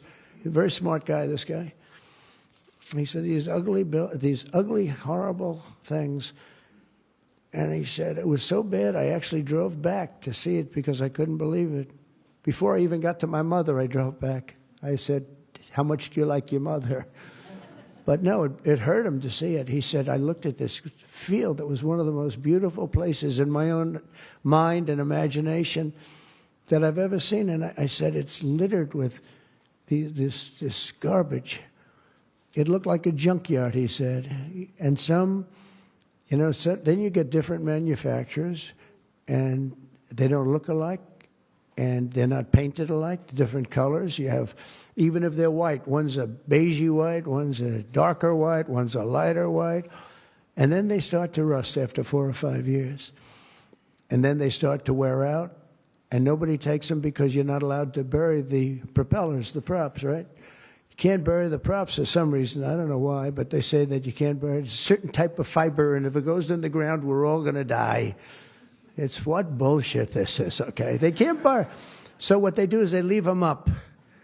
If you go to Palm Springs, California, take a look. You go into this beautiful community. Before you go, it's like you're riding through a junkyard. Windmills all over the place. Tall ones, short ones, dead ones. They're all dead. Some are hanging over by a thread. They never take them down. They just leave them there, and they start to rust. It's one of the greatest scams, and it's also the most expensive energy. And the environmentalists say, oh, we love wind. It sounds so good, but it's a horrible thing. Environmentally, it's a horrible thing. I say that to you. It's wind, and we are going to have virtually no, one mandate we have, we're going to natural gas, nuclear. Nuclear, we just had a big signing with nuclear, making it easier, safer, and better. It's really, I would say, probably more than any other form of energy that's come about. It's been amazing what's been done. It's very safe, very good, and very inexpensive. But we're not going to let windmills get built because we're not going to destroy our country any further than it's already been destroyed. You go and look at these beautiful plains and valleys, and they're loaded up with this garbage that gets worse and worse looking with time. It starts when the rust comes. 4.5 years, it starts to rust. And it's very expensive to paint them. So they don't paint them, and they're horrible. What's happened is horrible. So we're not going to approve windmills unless something happens that's an emergency. I guess it could happen, but we're not doing any of them. I hope the Senate will soon pass a bill the House can quickly approve and get to my desk by the 4th of July. We'll have this done. And to further defend our auto workers, I imposed a 25% tariff on all foreign automobiles. Investment in American auto manufacturing is surging because of it. They have Mercedes all over. They pay 25% if they don't make the car in the United States. And because of that, and this could have been done long before Trump, this could have been done by any one of the presidents. I did it with China. The reason you don't have Chinese cars here is because I imposed it my last term. I actually asked the question, I said, do we have any Chinese cars here? No. Why? Because you imposed a 25 or 27.5% tariff on Chinese cars. So they're not coming here, but they are going to Europe all over the place. But I love China. We just made a deal, and I respect President Xi a lot. And we made a deal that's good for both countries. The deal we made with China, good for both countries. Going to be a lot of money made, and it's going to ultimately open up China, which is the ultimate thing. And I'm going to be working with President Xi. We had a long talk about it. And that's going to be good for China. It's going to be good for us. But we're going to be opening up China. That's bigger than what we signed. And I think had we not signed it, that wouldn't be happening. It's going to happen. It's going to happen fairly soon. But to further defend our auto workers, I imposed this 25% tariff on all foreign automobiles and investment in American manufacturing and auto manufacturing. All manufacturing is surging. And I might go up with that tariff in the not-too-distant future. The higher you go, the more likely it is they build a plant here. Ford has just announced that it's going to invest $500 million in some of the things involved in what we just did. General Motors is going to spend $4 billion. They just announced that yesterday. Stellantis announced that it's going to reopen its Belvidere assembly plant. That's good. I know the plant very well. Had a lot of problems. They're going to spend $5 billion. And Hyundai announced that it will invest $21 billion in America. They wouldn't have invested 10 cents if we didn't have tariffs, including for manufacturing American steel, which is doing great. American steel is doing great now because of what we did. You wouldn't have, if I didn't put tariffs on steel, they were dumping steel. China and a lot of other countries were dumping steel in our country. Garbage steel, dirty steel, bad steel, not structurally sound steel, real garbage, but it was still there, lots of it. And if I didn't put tariffs, I put 25 and 50% tariffs on steel, right? John James, we put tariffs on steel, and we were doing great with steel. Now we're really doing great. A big investment is being made in Pennsylvania. You've been reading about it. They're going to spend $17 billion on U.S. steel. And all the steel workers wanted it. And we have a golden stock. We have a golden share, which I control or President controls. Now, I'm a little concerned whoever the president might be, but that gives you total control. It's 51% ownership by Americans. And we have a company, a great company, Nippon. They're coming in from Japan. They're going to spend $17 billion. And somebody said, well, what happens if it doesn't work out? I said, they spent $17 billion. We can't put it on a trailer and drive it to Japan. This is a steel mill. You know, some businesses you can move. You move your office, and that's where the business is. With this business, they're spending 17. Think of that, 17 billion. They're going to have them all over the country. I want to introduce several of the great Americans representing the millions of people whose livelihoods we're saving with today's action. I just can't tell you how incredible this action is, because nobody thought. This was one that I wasn't so. I would have rather had it than almost anything, but I was told by everybody, except that guy right there, that you couldn't get it. Bill Kent runs a chain of family-owned convenience stores that opened in West Texas in 1957, known as Kent Quick. And Bill, if you could come up and say a few words about what the signing means to you, please.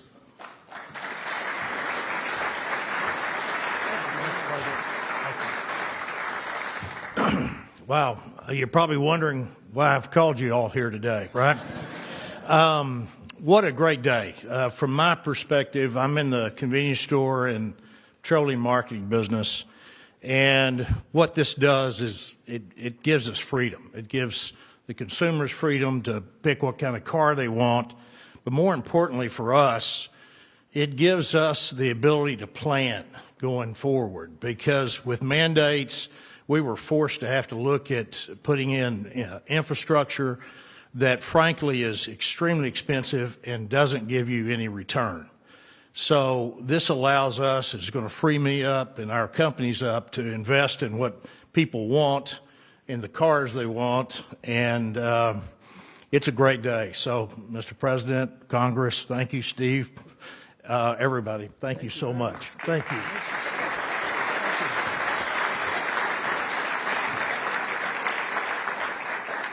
And a friend of mine for a long time is John Hess. He's one of the top CEOs in the country, and he's now the CEO of Hess Corporation, one of the biggest oil producers, and he's a fantastic person with great knowledge of the subject matter.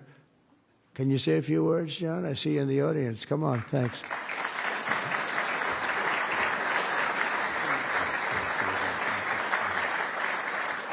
Hi, I'm John Hess, and CEO of Hess Corporation, a proud producer of oil and gas in North Dakota and the Gulf of America. And so you all know that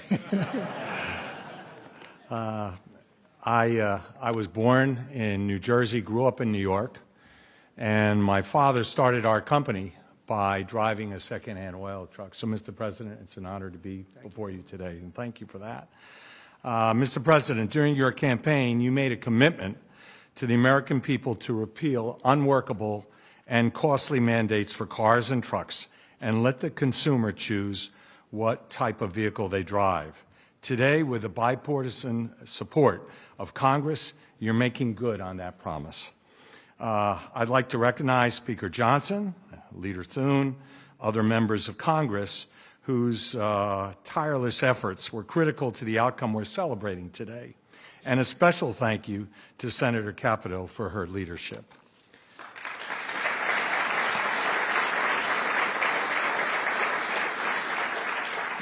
This announcement today is about consumer choice and affordability for American families. It's also about making our country, auto industry, more competitive, Mr. President, and you said that very eloquently. As you know, Mr. President, one-size-fits-all policies like those adopted in California do not work. America, in every state, every American should be able to choose what they want to drive, not the government. We as a country would be basically leaning into our competitive advantage with this repeal on oil and gas. Oil and gas are a strategic industry for our country, underpinning energy dominance, economic prosperity, and national security. We are truly energy independent. So, Mr. President, on behalf of Hess Corporation, on behalf of the oil and gas industry, and every family across our country, thank you for your courageous leadership and your commitment to consumer choice and energy affordability. Thank you very much.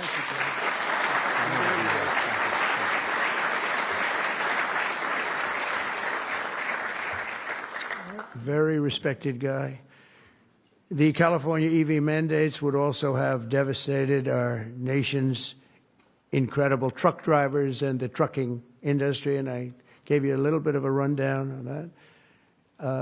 But a diesel-powered semi-truck can drive from Reno, Nevada. I'll give you some other locations. Nevada to Los Angeles, California, and back on a single tank of diesel oil, diesel fuel, but the same exact journey would require an electric truck driver to stop also 6 times at recharging stations, adding an estimated 9 hours to the trip. I don't know too much about the trucking industry, but this is not sounding good.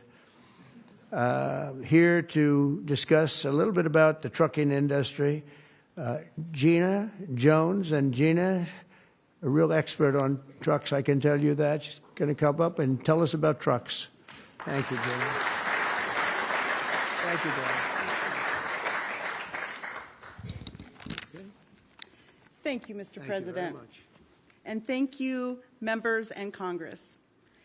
The trucking industry has America's back, and we are grateful that a president and the administration that have our back, too.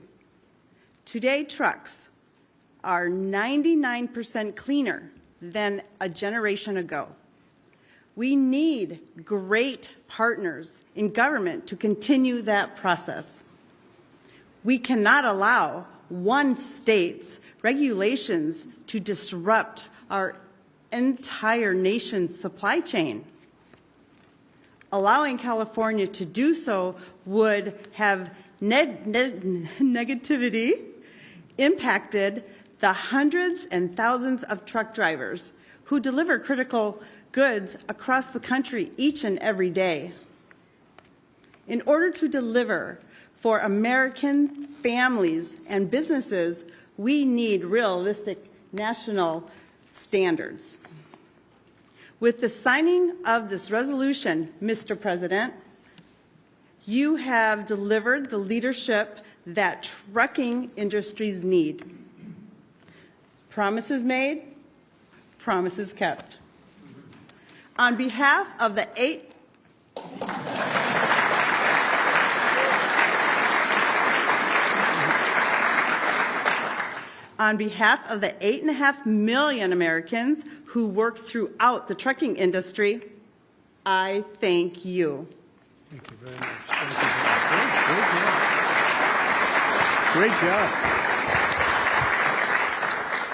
So just to wrap it up, I say under the Trump administration, we will restore the full strength, might, and glory of the American auto and trucking industry. We'll protect our truck drivers, auto workers, small business people, and manufacturers all over our country, and actually all over the world, and that's okay too.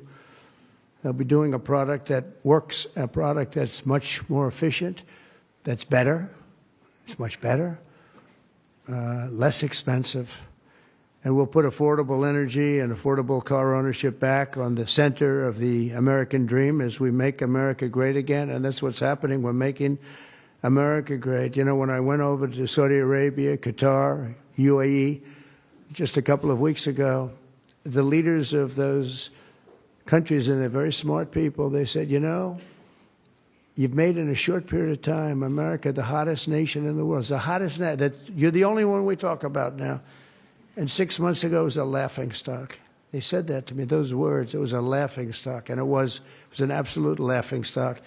We've got the hottest nation right now in the whole world, and the numbers are reflecting it too. So I just think it's great. And what I'll do is I'll sign this, then we can take a couple of questions if you want. And we will be finished, and you're going to go off, and you're going to build the most beautiful automobiles for 20% less money. And I want to thank you, man. You have done some job. Thank you, Mike. Thank you, everybody. You guys want to come up here? Beyond it?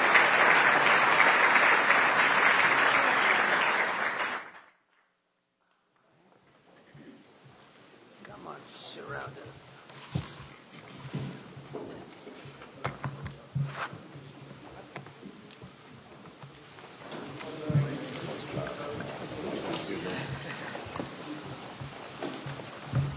Okay, we're going to sign 3 bills that do everything I just said. No auto pens allowed.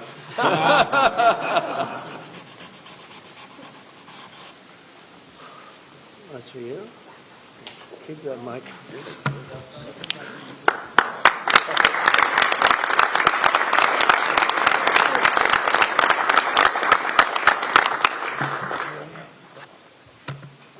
You know, that pen was so good. Give it back to me. That was a good one. No, I'll sign all 3 of them because you never know what you get with the new one. Number 2.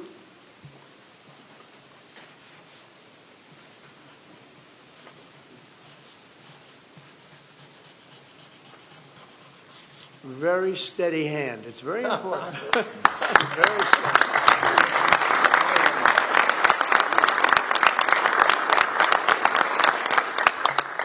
Only a steady hand can sign like that, right? Absolutely. Right? I've been told that, actually. And here's number 3, and it all goes into effect. Everything I said goes into effect. Lower prices, better cars, and choice. Sense. You can say choice. We have choice for education, and you have choice for cars now, right? Common sense is right. You're right. Common sense is right.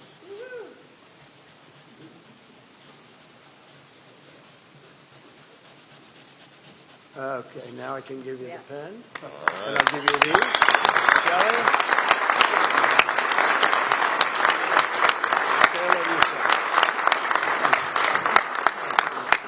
Congratulations, John. Okay, you'll take these. Pass these around, fellas. Where's John James for his father? Oh, yeah. Do you have one, John? Yes, sir. Thank you, Mr. Pass them around. Okay, everybody. There's a few extra. You're going to take them and give them to someone who please. Okay?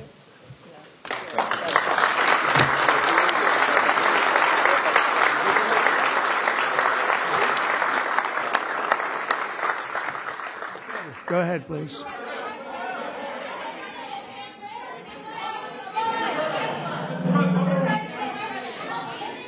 All right. Brian, yeah, please. Yes, sir. I have some very close friends who run some of the largest auto dealerships in Southern California, Rustack Automotive Group. Good. Their message to you, they're 100% behind you right now. They know they're going through some soft sales period. It's true. They're in it for the long haul. What's your message to thousands of auto dealerships across this country that are kind of navigating through this tariff? Yeah, they're going to do better than ever before. They're going to sell cars in America at levels that they've never even thought of before. And they're going to make more money than they ever made before. It's going to be great. They're going to be selling a better car, too. It's going to be a better product. And they're behind you 100%. I know. I know that. They have been behind me, right? They knew it was right. They've been asking for this for 25, 30 years, in all fairness. No, they're very happy. I told you the Auto Workers Union, we got tremendous votes. But they like me today even better than they did on Election Day on November 5th because they see the results now. They're all happening. And yeah, and they have plants moving in, Brian. A lot of plants are moving in. Thank you very much for that question. Yeah. Was Governor Gavin Newsom trying to kill the auto industry? Oh, he was killing the auto industry. I don't think he knew it. I think he's a guy who he's just got a faulty thought process. You look at that train. The train is the most. I've seen people, stupid people with cost overruns for years. I've watched, where something would cost twice as much or 3 times. But this thing is costing 20 times more. It's the most incredible disaster I've ever seen. That's one. The cars are just as bad. Everything's bad. And now you have this situation. So his own sheriff, who's a good man, by the way, said 2 days ago or 3 days ago that we could not have done this without the military. They were going to take over this whole, they couldn't have done it. Now today they got him to change his tune. He said, oh, I think we could have handled it. You know, it's so sad.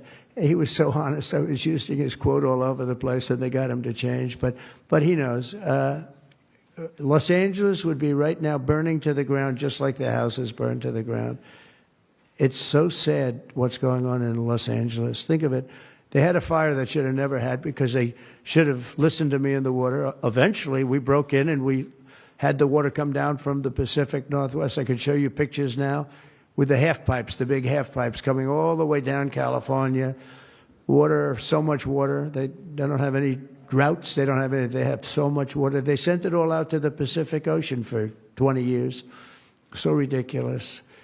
And we got them to take it now. But what they do and what they're doing, this is a big problem. And what they really want to do is keep criminals because they're trying to protect criminals. Sanctuary cities are a disaster in this country. And most of the voters don't want them. Politicians like them for whatever reason, but I think the politicians are wrong. That's why we won in such a convincing fashion. We won all 7 swing states. We won by millions of votes. We won 2,750 districts as opposed to 505. That's why when you look at the map, it's almost all red. It's got 2 little blue stripes on each side of it. It's almost all red. But now you have to... I always got along with Gavin. I like Gavin. I've liked him, always. He said I never called him. You know, they asked him a question on Fox, I guess. I never spoke to him. He doesn't remember the call. He doesn't remember. I never spoke. And then I produced a phone call. I had it. It took me about 2 minutes. I said, well, here's the call. It lasted 16 minutes and 4 seconds. And it was at 12:30 in the evening. I actually made a call, didn't pick up. I called him a second time, and he picked up. And I told him, I said, you have to get your ass in gear because you're going to have a problem there. And he would have. If we didn't bring the military in, he would have had, you would have right now something. And I went through it because I follow the rules 100%. And I watched in Minnesota where you have the man who ran for vice president of the United States. Fortunately, he was a disaster. But he wouldn't call in the National Guard. And I eventually called in the National Guard, but it was seven days late. I said, I'll never do that again. I'm never going to, if I see problems brewing, if they're not going to do the problem, I'm not going to wait 2 weeks. Because that city, Minneapolis, burned down. If you remember the CNN anchor, he was standing there saying, yes, this is a peaceful rally. And behind him, the entire city was on fire. It looked like World War II. And I appreciate the question. Liz. Thank you.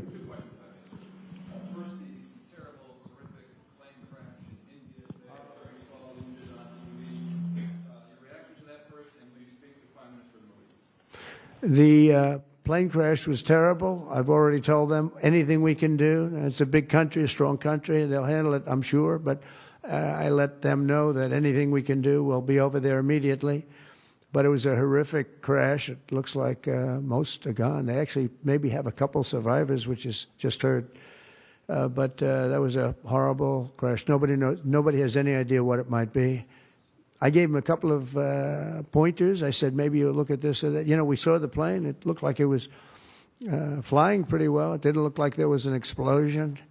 It just looked like the engines maybe lost power. But, boy, that is a terrible crash. It's one of the worst in aviation history. Yeah, second?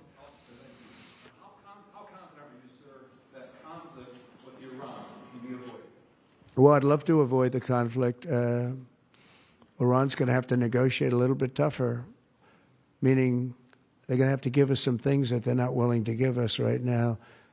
I'm the last person. I've kept us out of wars. We defeated ISIS completely, 100%, and I haven't had it's peace through strength. I believe in peace through strength. We're the greatest military in the world. I rebuilt the military, as you remember. For 4 years, I rebuilt the military. And then we gave a chunk of it away, but it was still peanuts. It was a lot, but it was peanuts compared to what we rebuilt. Gave it to Afghanistan, one of the most embarrassing moments in the history of our country, with the whole withdrawal, the way they withdrew was very embarrassing. But we rebuilt the military. We have the greatest, strongest military. We defeated ISIS. We defeated ISIS.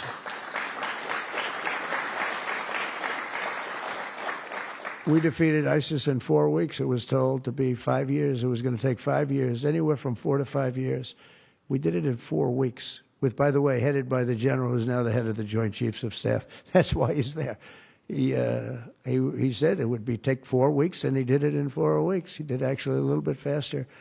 So we have a great country, and we're going to keep it that way. And when it comes to Los Angeles or other cities, if we see other cities are gearing up, and these people are agitators, they're paid, they're professionals, they're insurrectionists, they're troublemakers, they're all of those things. But I believe they're paid, and we're going to find out through Pam Bondi and her great staff, her great people at Justice, who they are. And Mike, I think you're doing some investigations in that in Congress, but we're going to find out who they are, because they're really, I think what they're doing is unbelievably illegal. Just one thing. So they took the bricks away from people. They're walking in with satchels of bricks. Now, why do you have bricks? You have bricks because you throw bricks. They're very potent. If they hit you, they kill you. And they took them away. The military took them away. They saw him. What the hell is this? The guy could hardly carry me. Many bricks. He's a strong guy. Couldn't carry him. And they saw that, and they took him away. Then they found others with bricks. But they're ingenious. They also brought hammers along, very heavy hammers. And I saw them pounding the curb and pounding the sidewalk. And it was like a military operation. This guy's pounding strong, boom, big shots. And it was breaking up granite, the granite curbs. And the granite was breaking up, and the concrete was breaking up. And there was lines of people standing there, and they're handing him. And then he stopped handing them. They just went down and picked him up. It was so professional. I said, that's a professional organization. This is not like people at random. This guy's breaking up because they couldn't use the bricks. So who would think of this even? Did a lot of damage. A lot of curbs are broken. A lot of sidewalks broken. But I never saw that before. That's one I haven't seen. I thought I saw it all. And they have it on tape.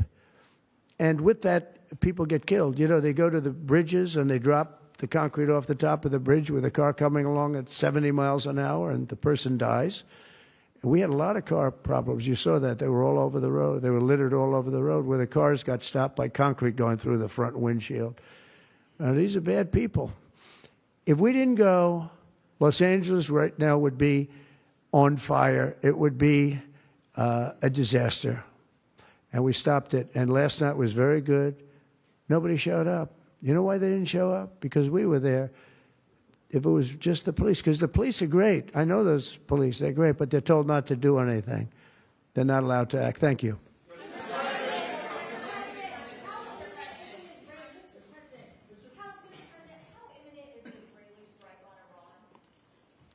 Well, I don't want to say imminent, but it looks like it's something that could very well happen. Look, it's very simple, not complicated. Iran cannot have a nuclear weapon. Other than that, I want them to be successful. I want them to be tremendous. We'll help them be successful. We'll trade with them. We'll do whatever is necessary. You know, I stopped a war between India and Pakistan. And I stopped it with trade. I don't think I've ever seen a story written about it, but it was pretty cool. They were getting ready. Pakistan was their turn to hit, and eventually they're going to go nuclear. And I stopped it. I called each. I respect each leader greatly. I know them. And I spoke to them, and I talked about trade. I said, but you're not trading with us if you're going to go to war, if you're going to start throwing nuclear weapons around. And I said it to both of them, and they were both unbelievable, actually. They understood it exactly. They stopped. I stopped that war with phone calls and trade.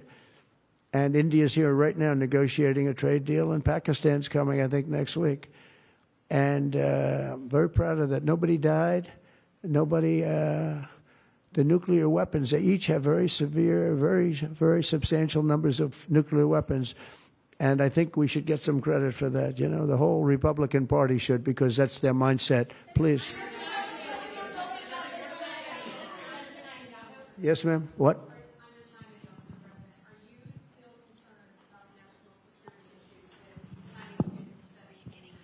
Look, I've always been in favor of students coming in from other countries. That includes China. And we have 500,000 Chinese students coming in. I've always been in favor of it.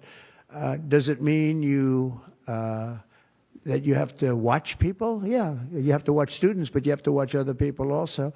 I've always been strongly in favor of it. I think it's a great thing. It's also, it's good for our schools. It's good for, I think it's good for our country. I'm also in favor of having them stay. I've been in favor of letting them stay. If you get educated for 4 years, you're willing to get educated for 4 years. I like people being able to stay. You know, they have some great students. You have some, these are Republicans clapping, you know, because a lot of Republicans don't like that idea. I happen to like it. I'm a real Republican, believe it or not. But I like the idea. They go 4 years. To me, that's almost like, you know, just buying your way in a very legitimate way.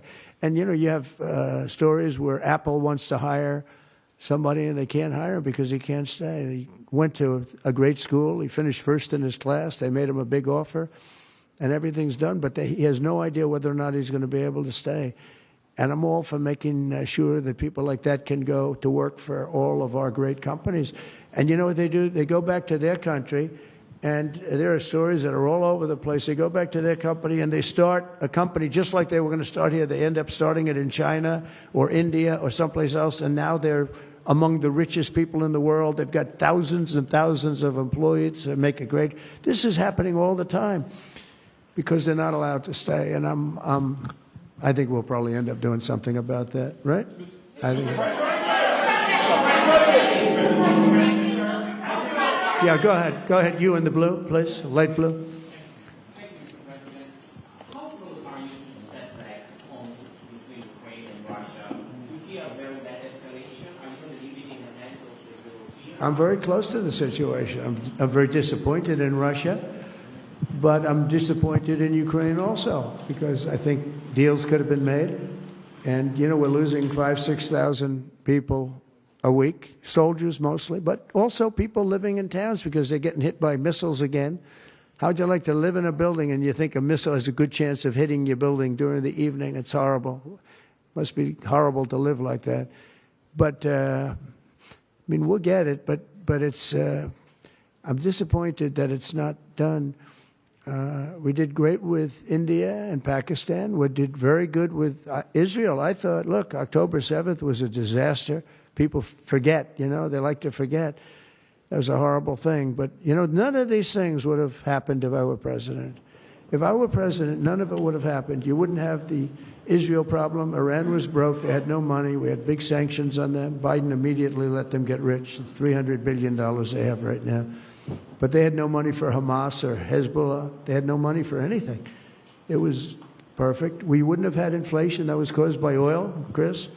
The oil price went through the roof. It was also caused by their spending, but it was caused more by oil than anything else. The oil went so high, got close to $100 a barrel.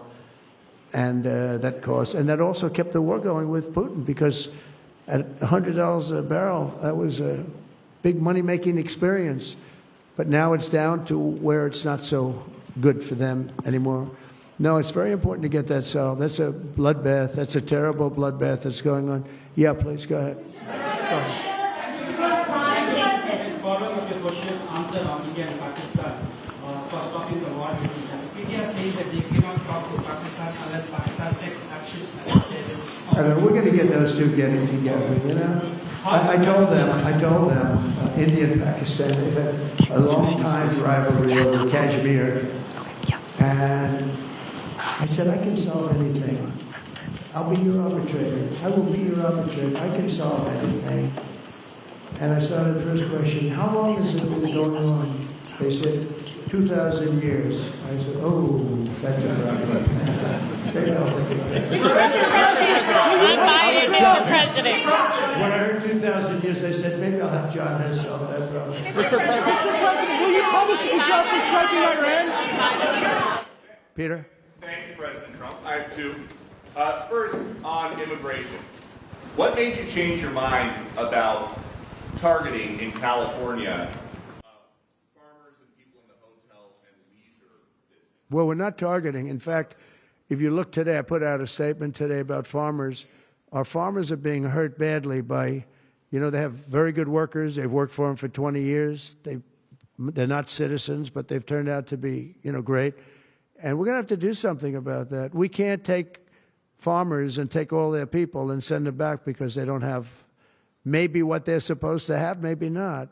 And you know what's going to happen and what is happening? They get rid of some of the people because, you go into a farm and you look and people they've been there for 20, 25 years and they've worked great and the owner of the farm loves them and everything else. And then you're supposed to throw them out. And you know what happens? They end up hiring the people, the criminals that have come in, the murderers from prisons and everything else.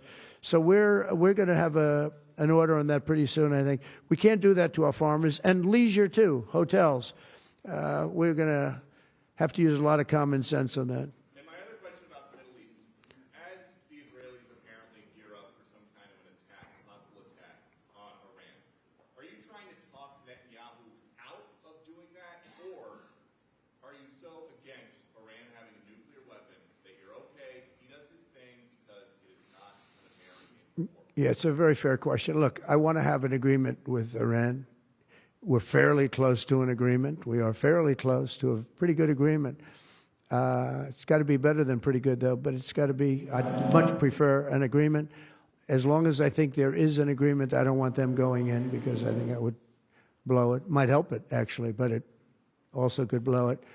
But we've had very good discussions with Iran. Whether or not we get there, I can't tell you, but it'll happen soon.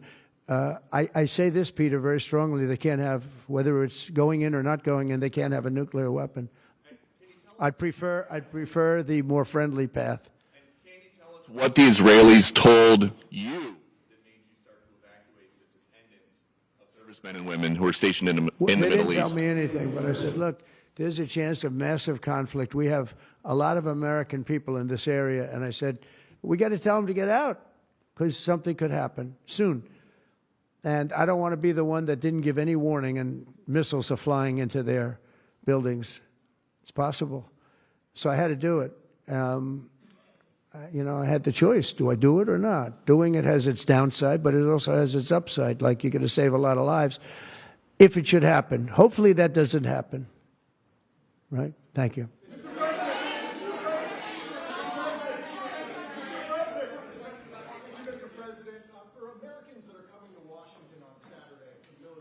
It's going to be a great day. What would you like folks to take away from that day? What would you hope that they would remember? And also, Mr. President, our country is, and how strong our military is. We have the strongest military in the world. It's very interesting. 3 weeks ago, it was the end of world anniversary, end of World War II, and I called France and Macron, who's a good man. I said, "What are you doing?" He goes, "We're celebrating World War II, our victory." I said, "Your victory? Your victory? Tell me about that." And then I called somebody else, and I happened to speak to President Putin at the time. Now, in all fairness to him, he lost 51 million people, and he did fight. Russia fought. Sort of interesting, isn't it? He fought with us in World War II, and everybody hates him. And Germany and Japan, they're fine. Someday somebody will explain that, but I like Germany and Japan, too. But Putin is a little confused by that, He said, we lost 51 million people and we were your ally. And now everybody hates Russia and they love Germany and Japan. I said, let's explain that sometime, okay? But it's a strange world. But I will say this, look, I want them to go away saying how great our country is and how great our military is. And I was making all these calls. For some reason, I spoke to like 4 different places. Sir, are you celebrating?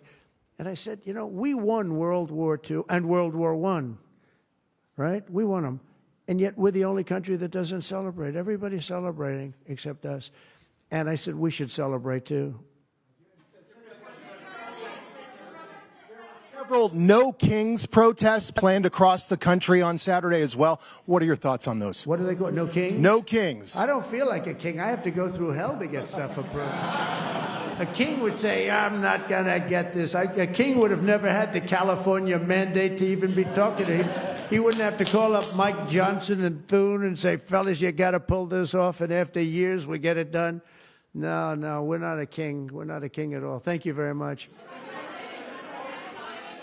Go ahead. Yeah, go ahead. Sir, go ahead. Mr. President, sir, you made a lengthy posting today on Truth Social about Senator Rand Paul. Do you expect to see him at the picnic tonight, sir? I do. I look forward to seeing him, actually. I like him. He's the hardest vote in the history of the U.S. Senate to get. Probably won't get him, but he's a very tough vote. I mean, he's a very tough vote. He's always been a friend of mine. You know, I endorsed him and got him elected. I got him elected twice. But I don't think he understands how great this bill is. This is a great bill. No tax on tips, no tax on, you know, the Social Security payments. It's unbelievable what happens. No tax on overtime. You work overtime, no more tax. It's so, those are big, but they're minor compared to the big things. Taxes reduced. And let's look at the other side. If it doesn't get approved, a 68% tax increase, 68%, including the fact that the Trump tax cuts kick in. But it's a 68% tax increase and many other bad things. I don't even want to, some of them are so bad I don't even want to talk about them. I think it's one of the greatest bills we'll ever pass in this country, and I think that Leader Thune and this gentleman right here, what he's gone through on this with, you know, we started off with a majority of 1. Now I guess we have 7, so it's like easier, but it's really sort of 3. It's 7, but it really equates to 3, right? And we have great support. I mean, I can't tell you, I can't guarantee, but when you have a majority of essentially 3, where you can't lose anything more than 3 votes, and you get it passed, it's pretty amazing. And I think it's going to haunt the Democrats because most of the bill is common sense. It's tax cuts, it's border wall funding, it's military funding properly spent. It's all things that are like common sense. They're all good. There's nothing tricky about it. It's basic stuff. And we don't intend on getting one, think of it, not one Democrat vote in the House. Mike, not one. Maybe somebody will come along. I don't know how they can run for office. So many different things. We're gonna very important, Medicare and Medicaid are going to be strengthened, not hurt. You know, they're using fake narrative. Oh, no, they're going to be strengthened. We're going to strengthen them. They're going to destroy them because under their policies, Medicare and Medicaid go away. Social Security under them is going to be devastated. With us, it's going to be kept, but much stronger than before. And very interestingly, I saw this and I proved it because for 4 years, I never hurt Medicare, Medicaid, or Social Security. I've already been there.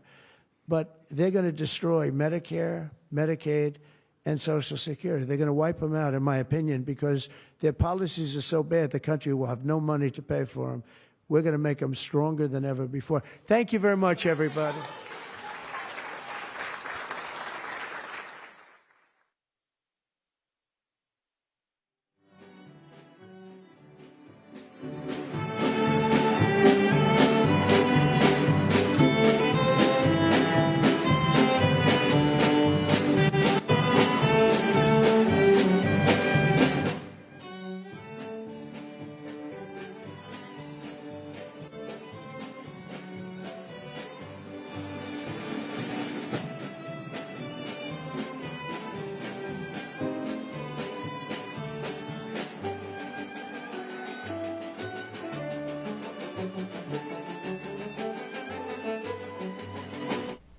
Always funny to see the reporters trying to get that one more question in there, but great to see President Trump there. A live poll feed from the White House, East Room of the White House, and it's official. President Trump has terminated the California EV mandate.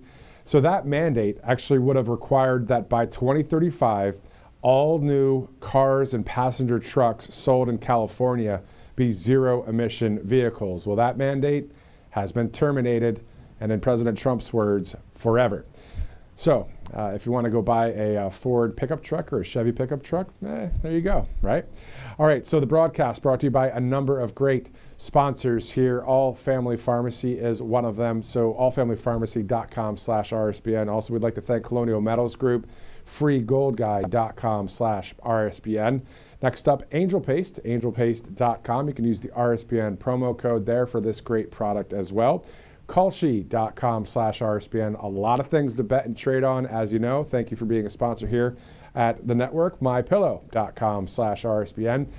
That pillow is for free if you just purchase anything at that website. So MyPillow.com/RSBN. And speaking of our network, if you'd like to donate to Right Side, all you have to do is text RSBN to 801-801. So just text RSBN to 801-801. All right, so we have a number of more live programming options here for you later today, right here on Right Side Broadcasting Network. So make sure you stay with Right Side, of course. Robert McNeely's new show is at 5 o'clock, The Voice of Reason. There's other RSBN Live programming coming up, so just stick with Rumble and all of the different social platforms out there to just figure out, hey, what time does it start? We can let you know. It's right there on all of those local listings, as they used to say, right? So thank you again for joining us here on Right Side Broadcasting Network. It's been quite the broadcast since 9 this morning, now at 12:49 Eastern Time. We are live here at Right Side Broadcasting. I'm Matthew Alvarez. Thanks again for watching. We'll see you again soon.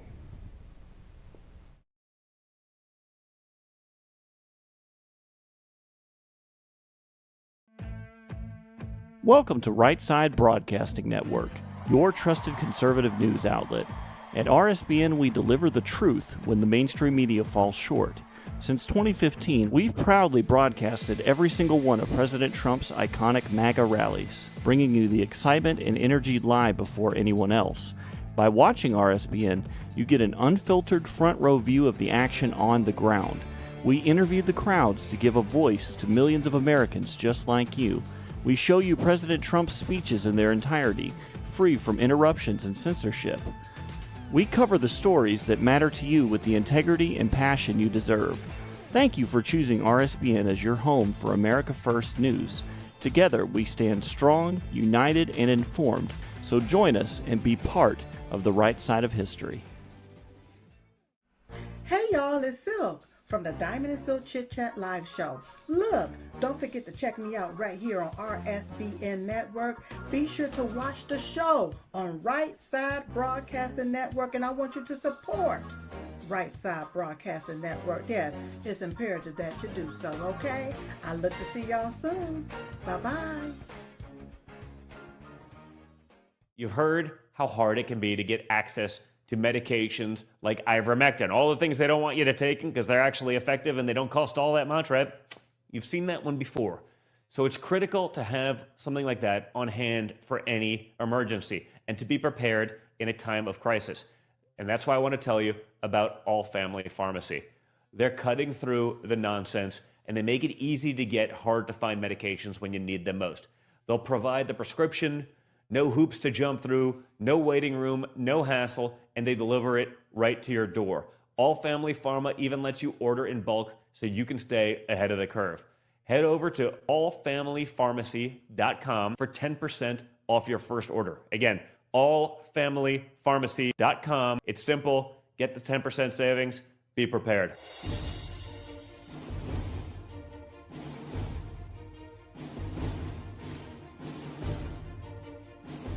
To celebrate our newest launch, Rev 7, I'm bringing you an amazing introductory offer, plus an exclusive overstock sale that you're not going to want to miss.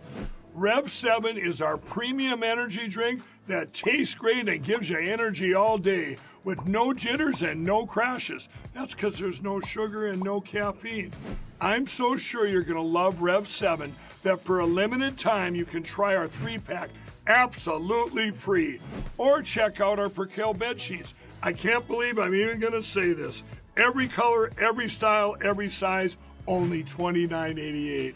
So go to mypillow.com or call the number on your screen. Use your promo code to save 20% on our Rev 7 12-packs or try our introductory 3-pack absolutely free.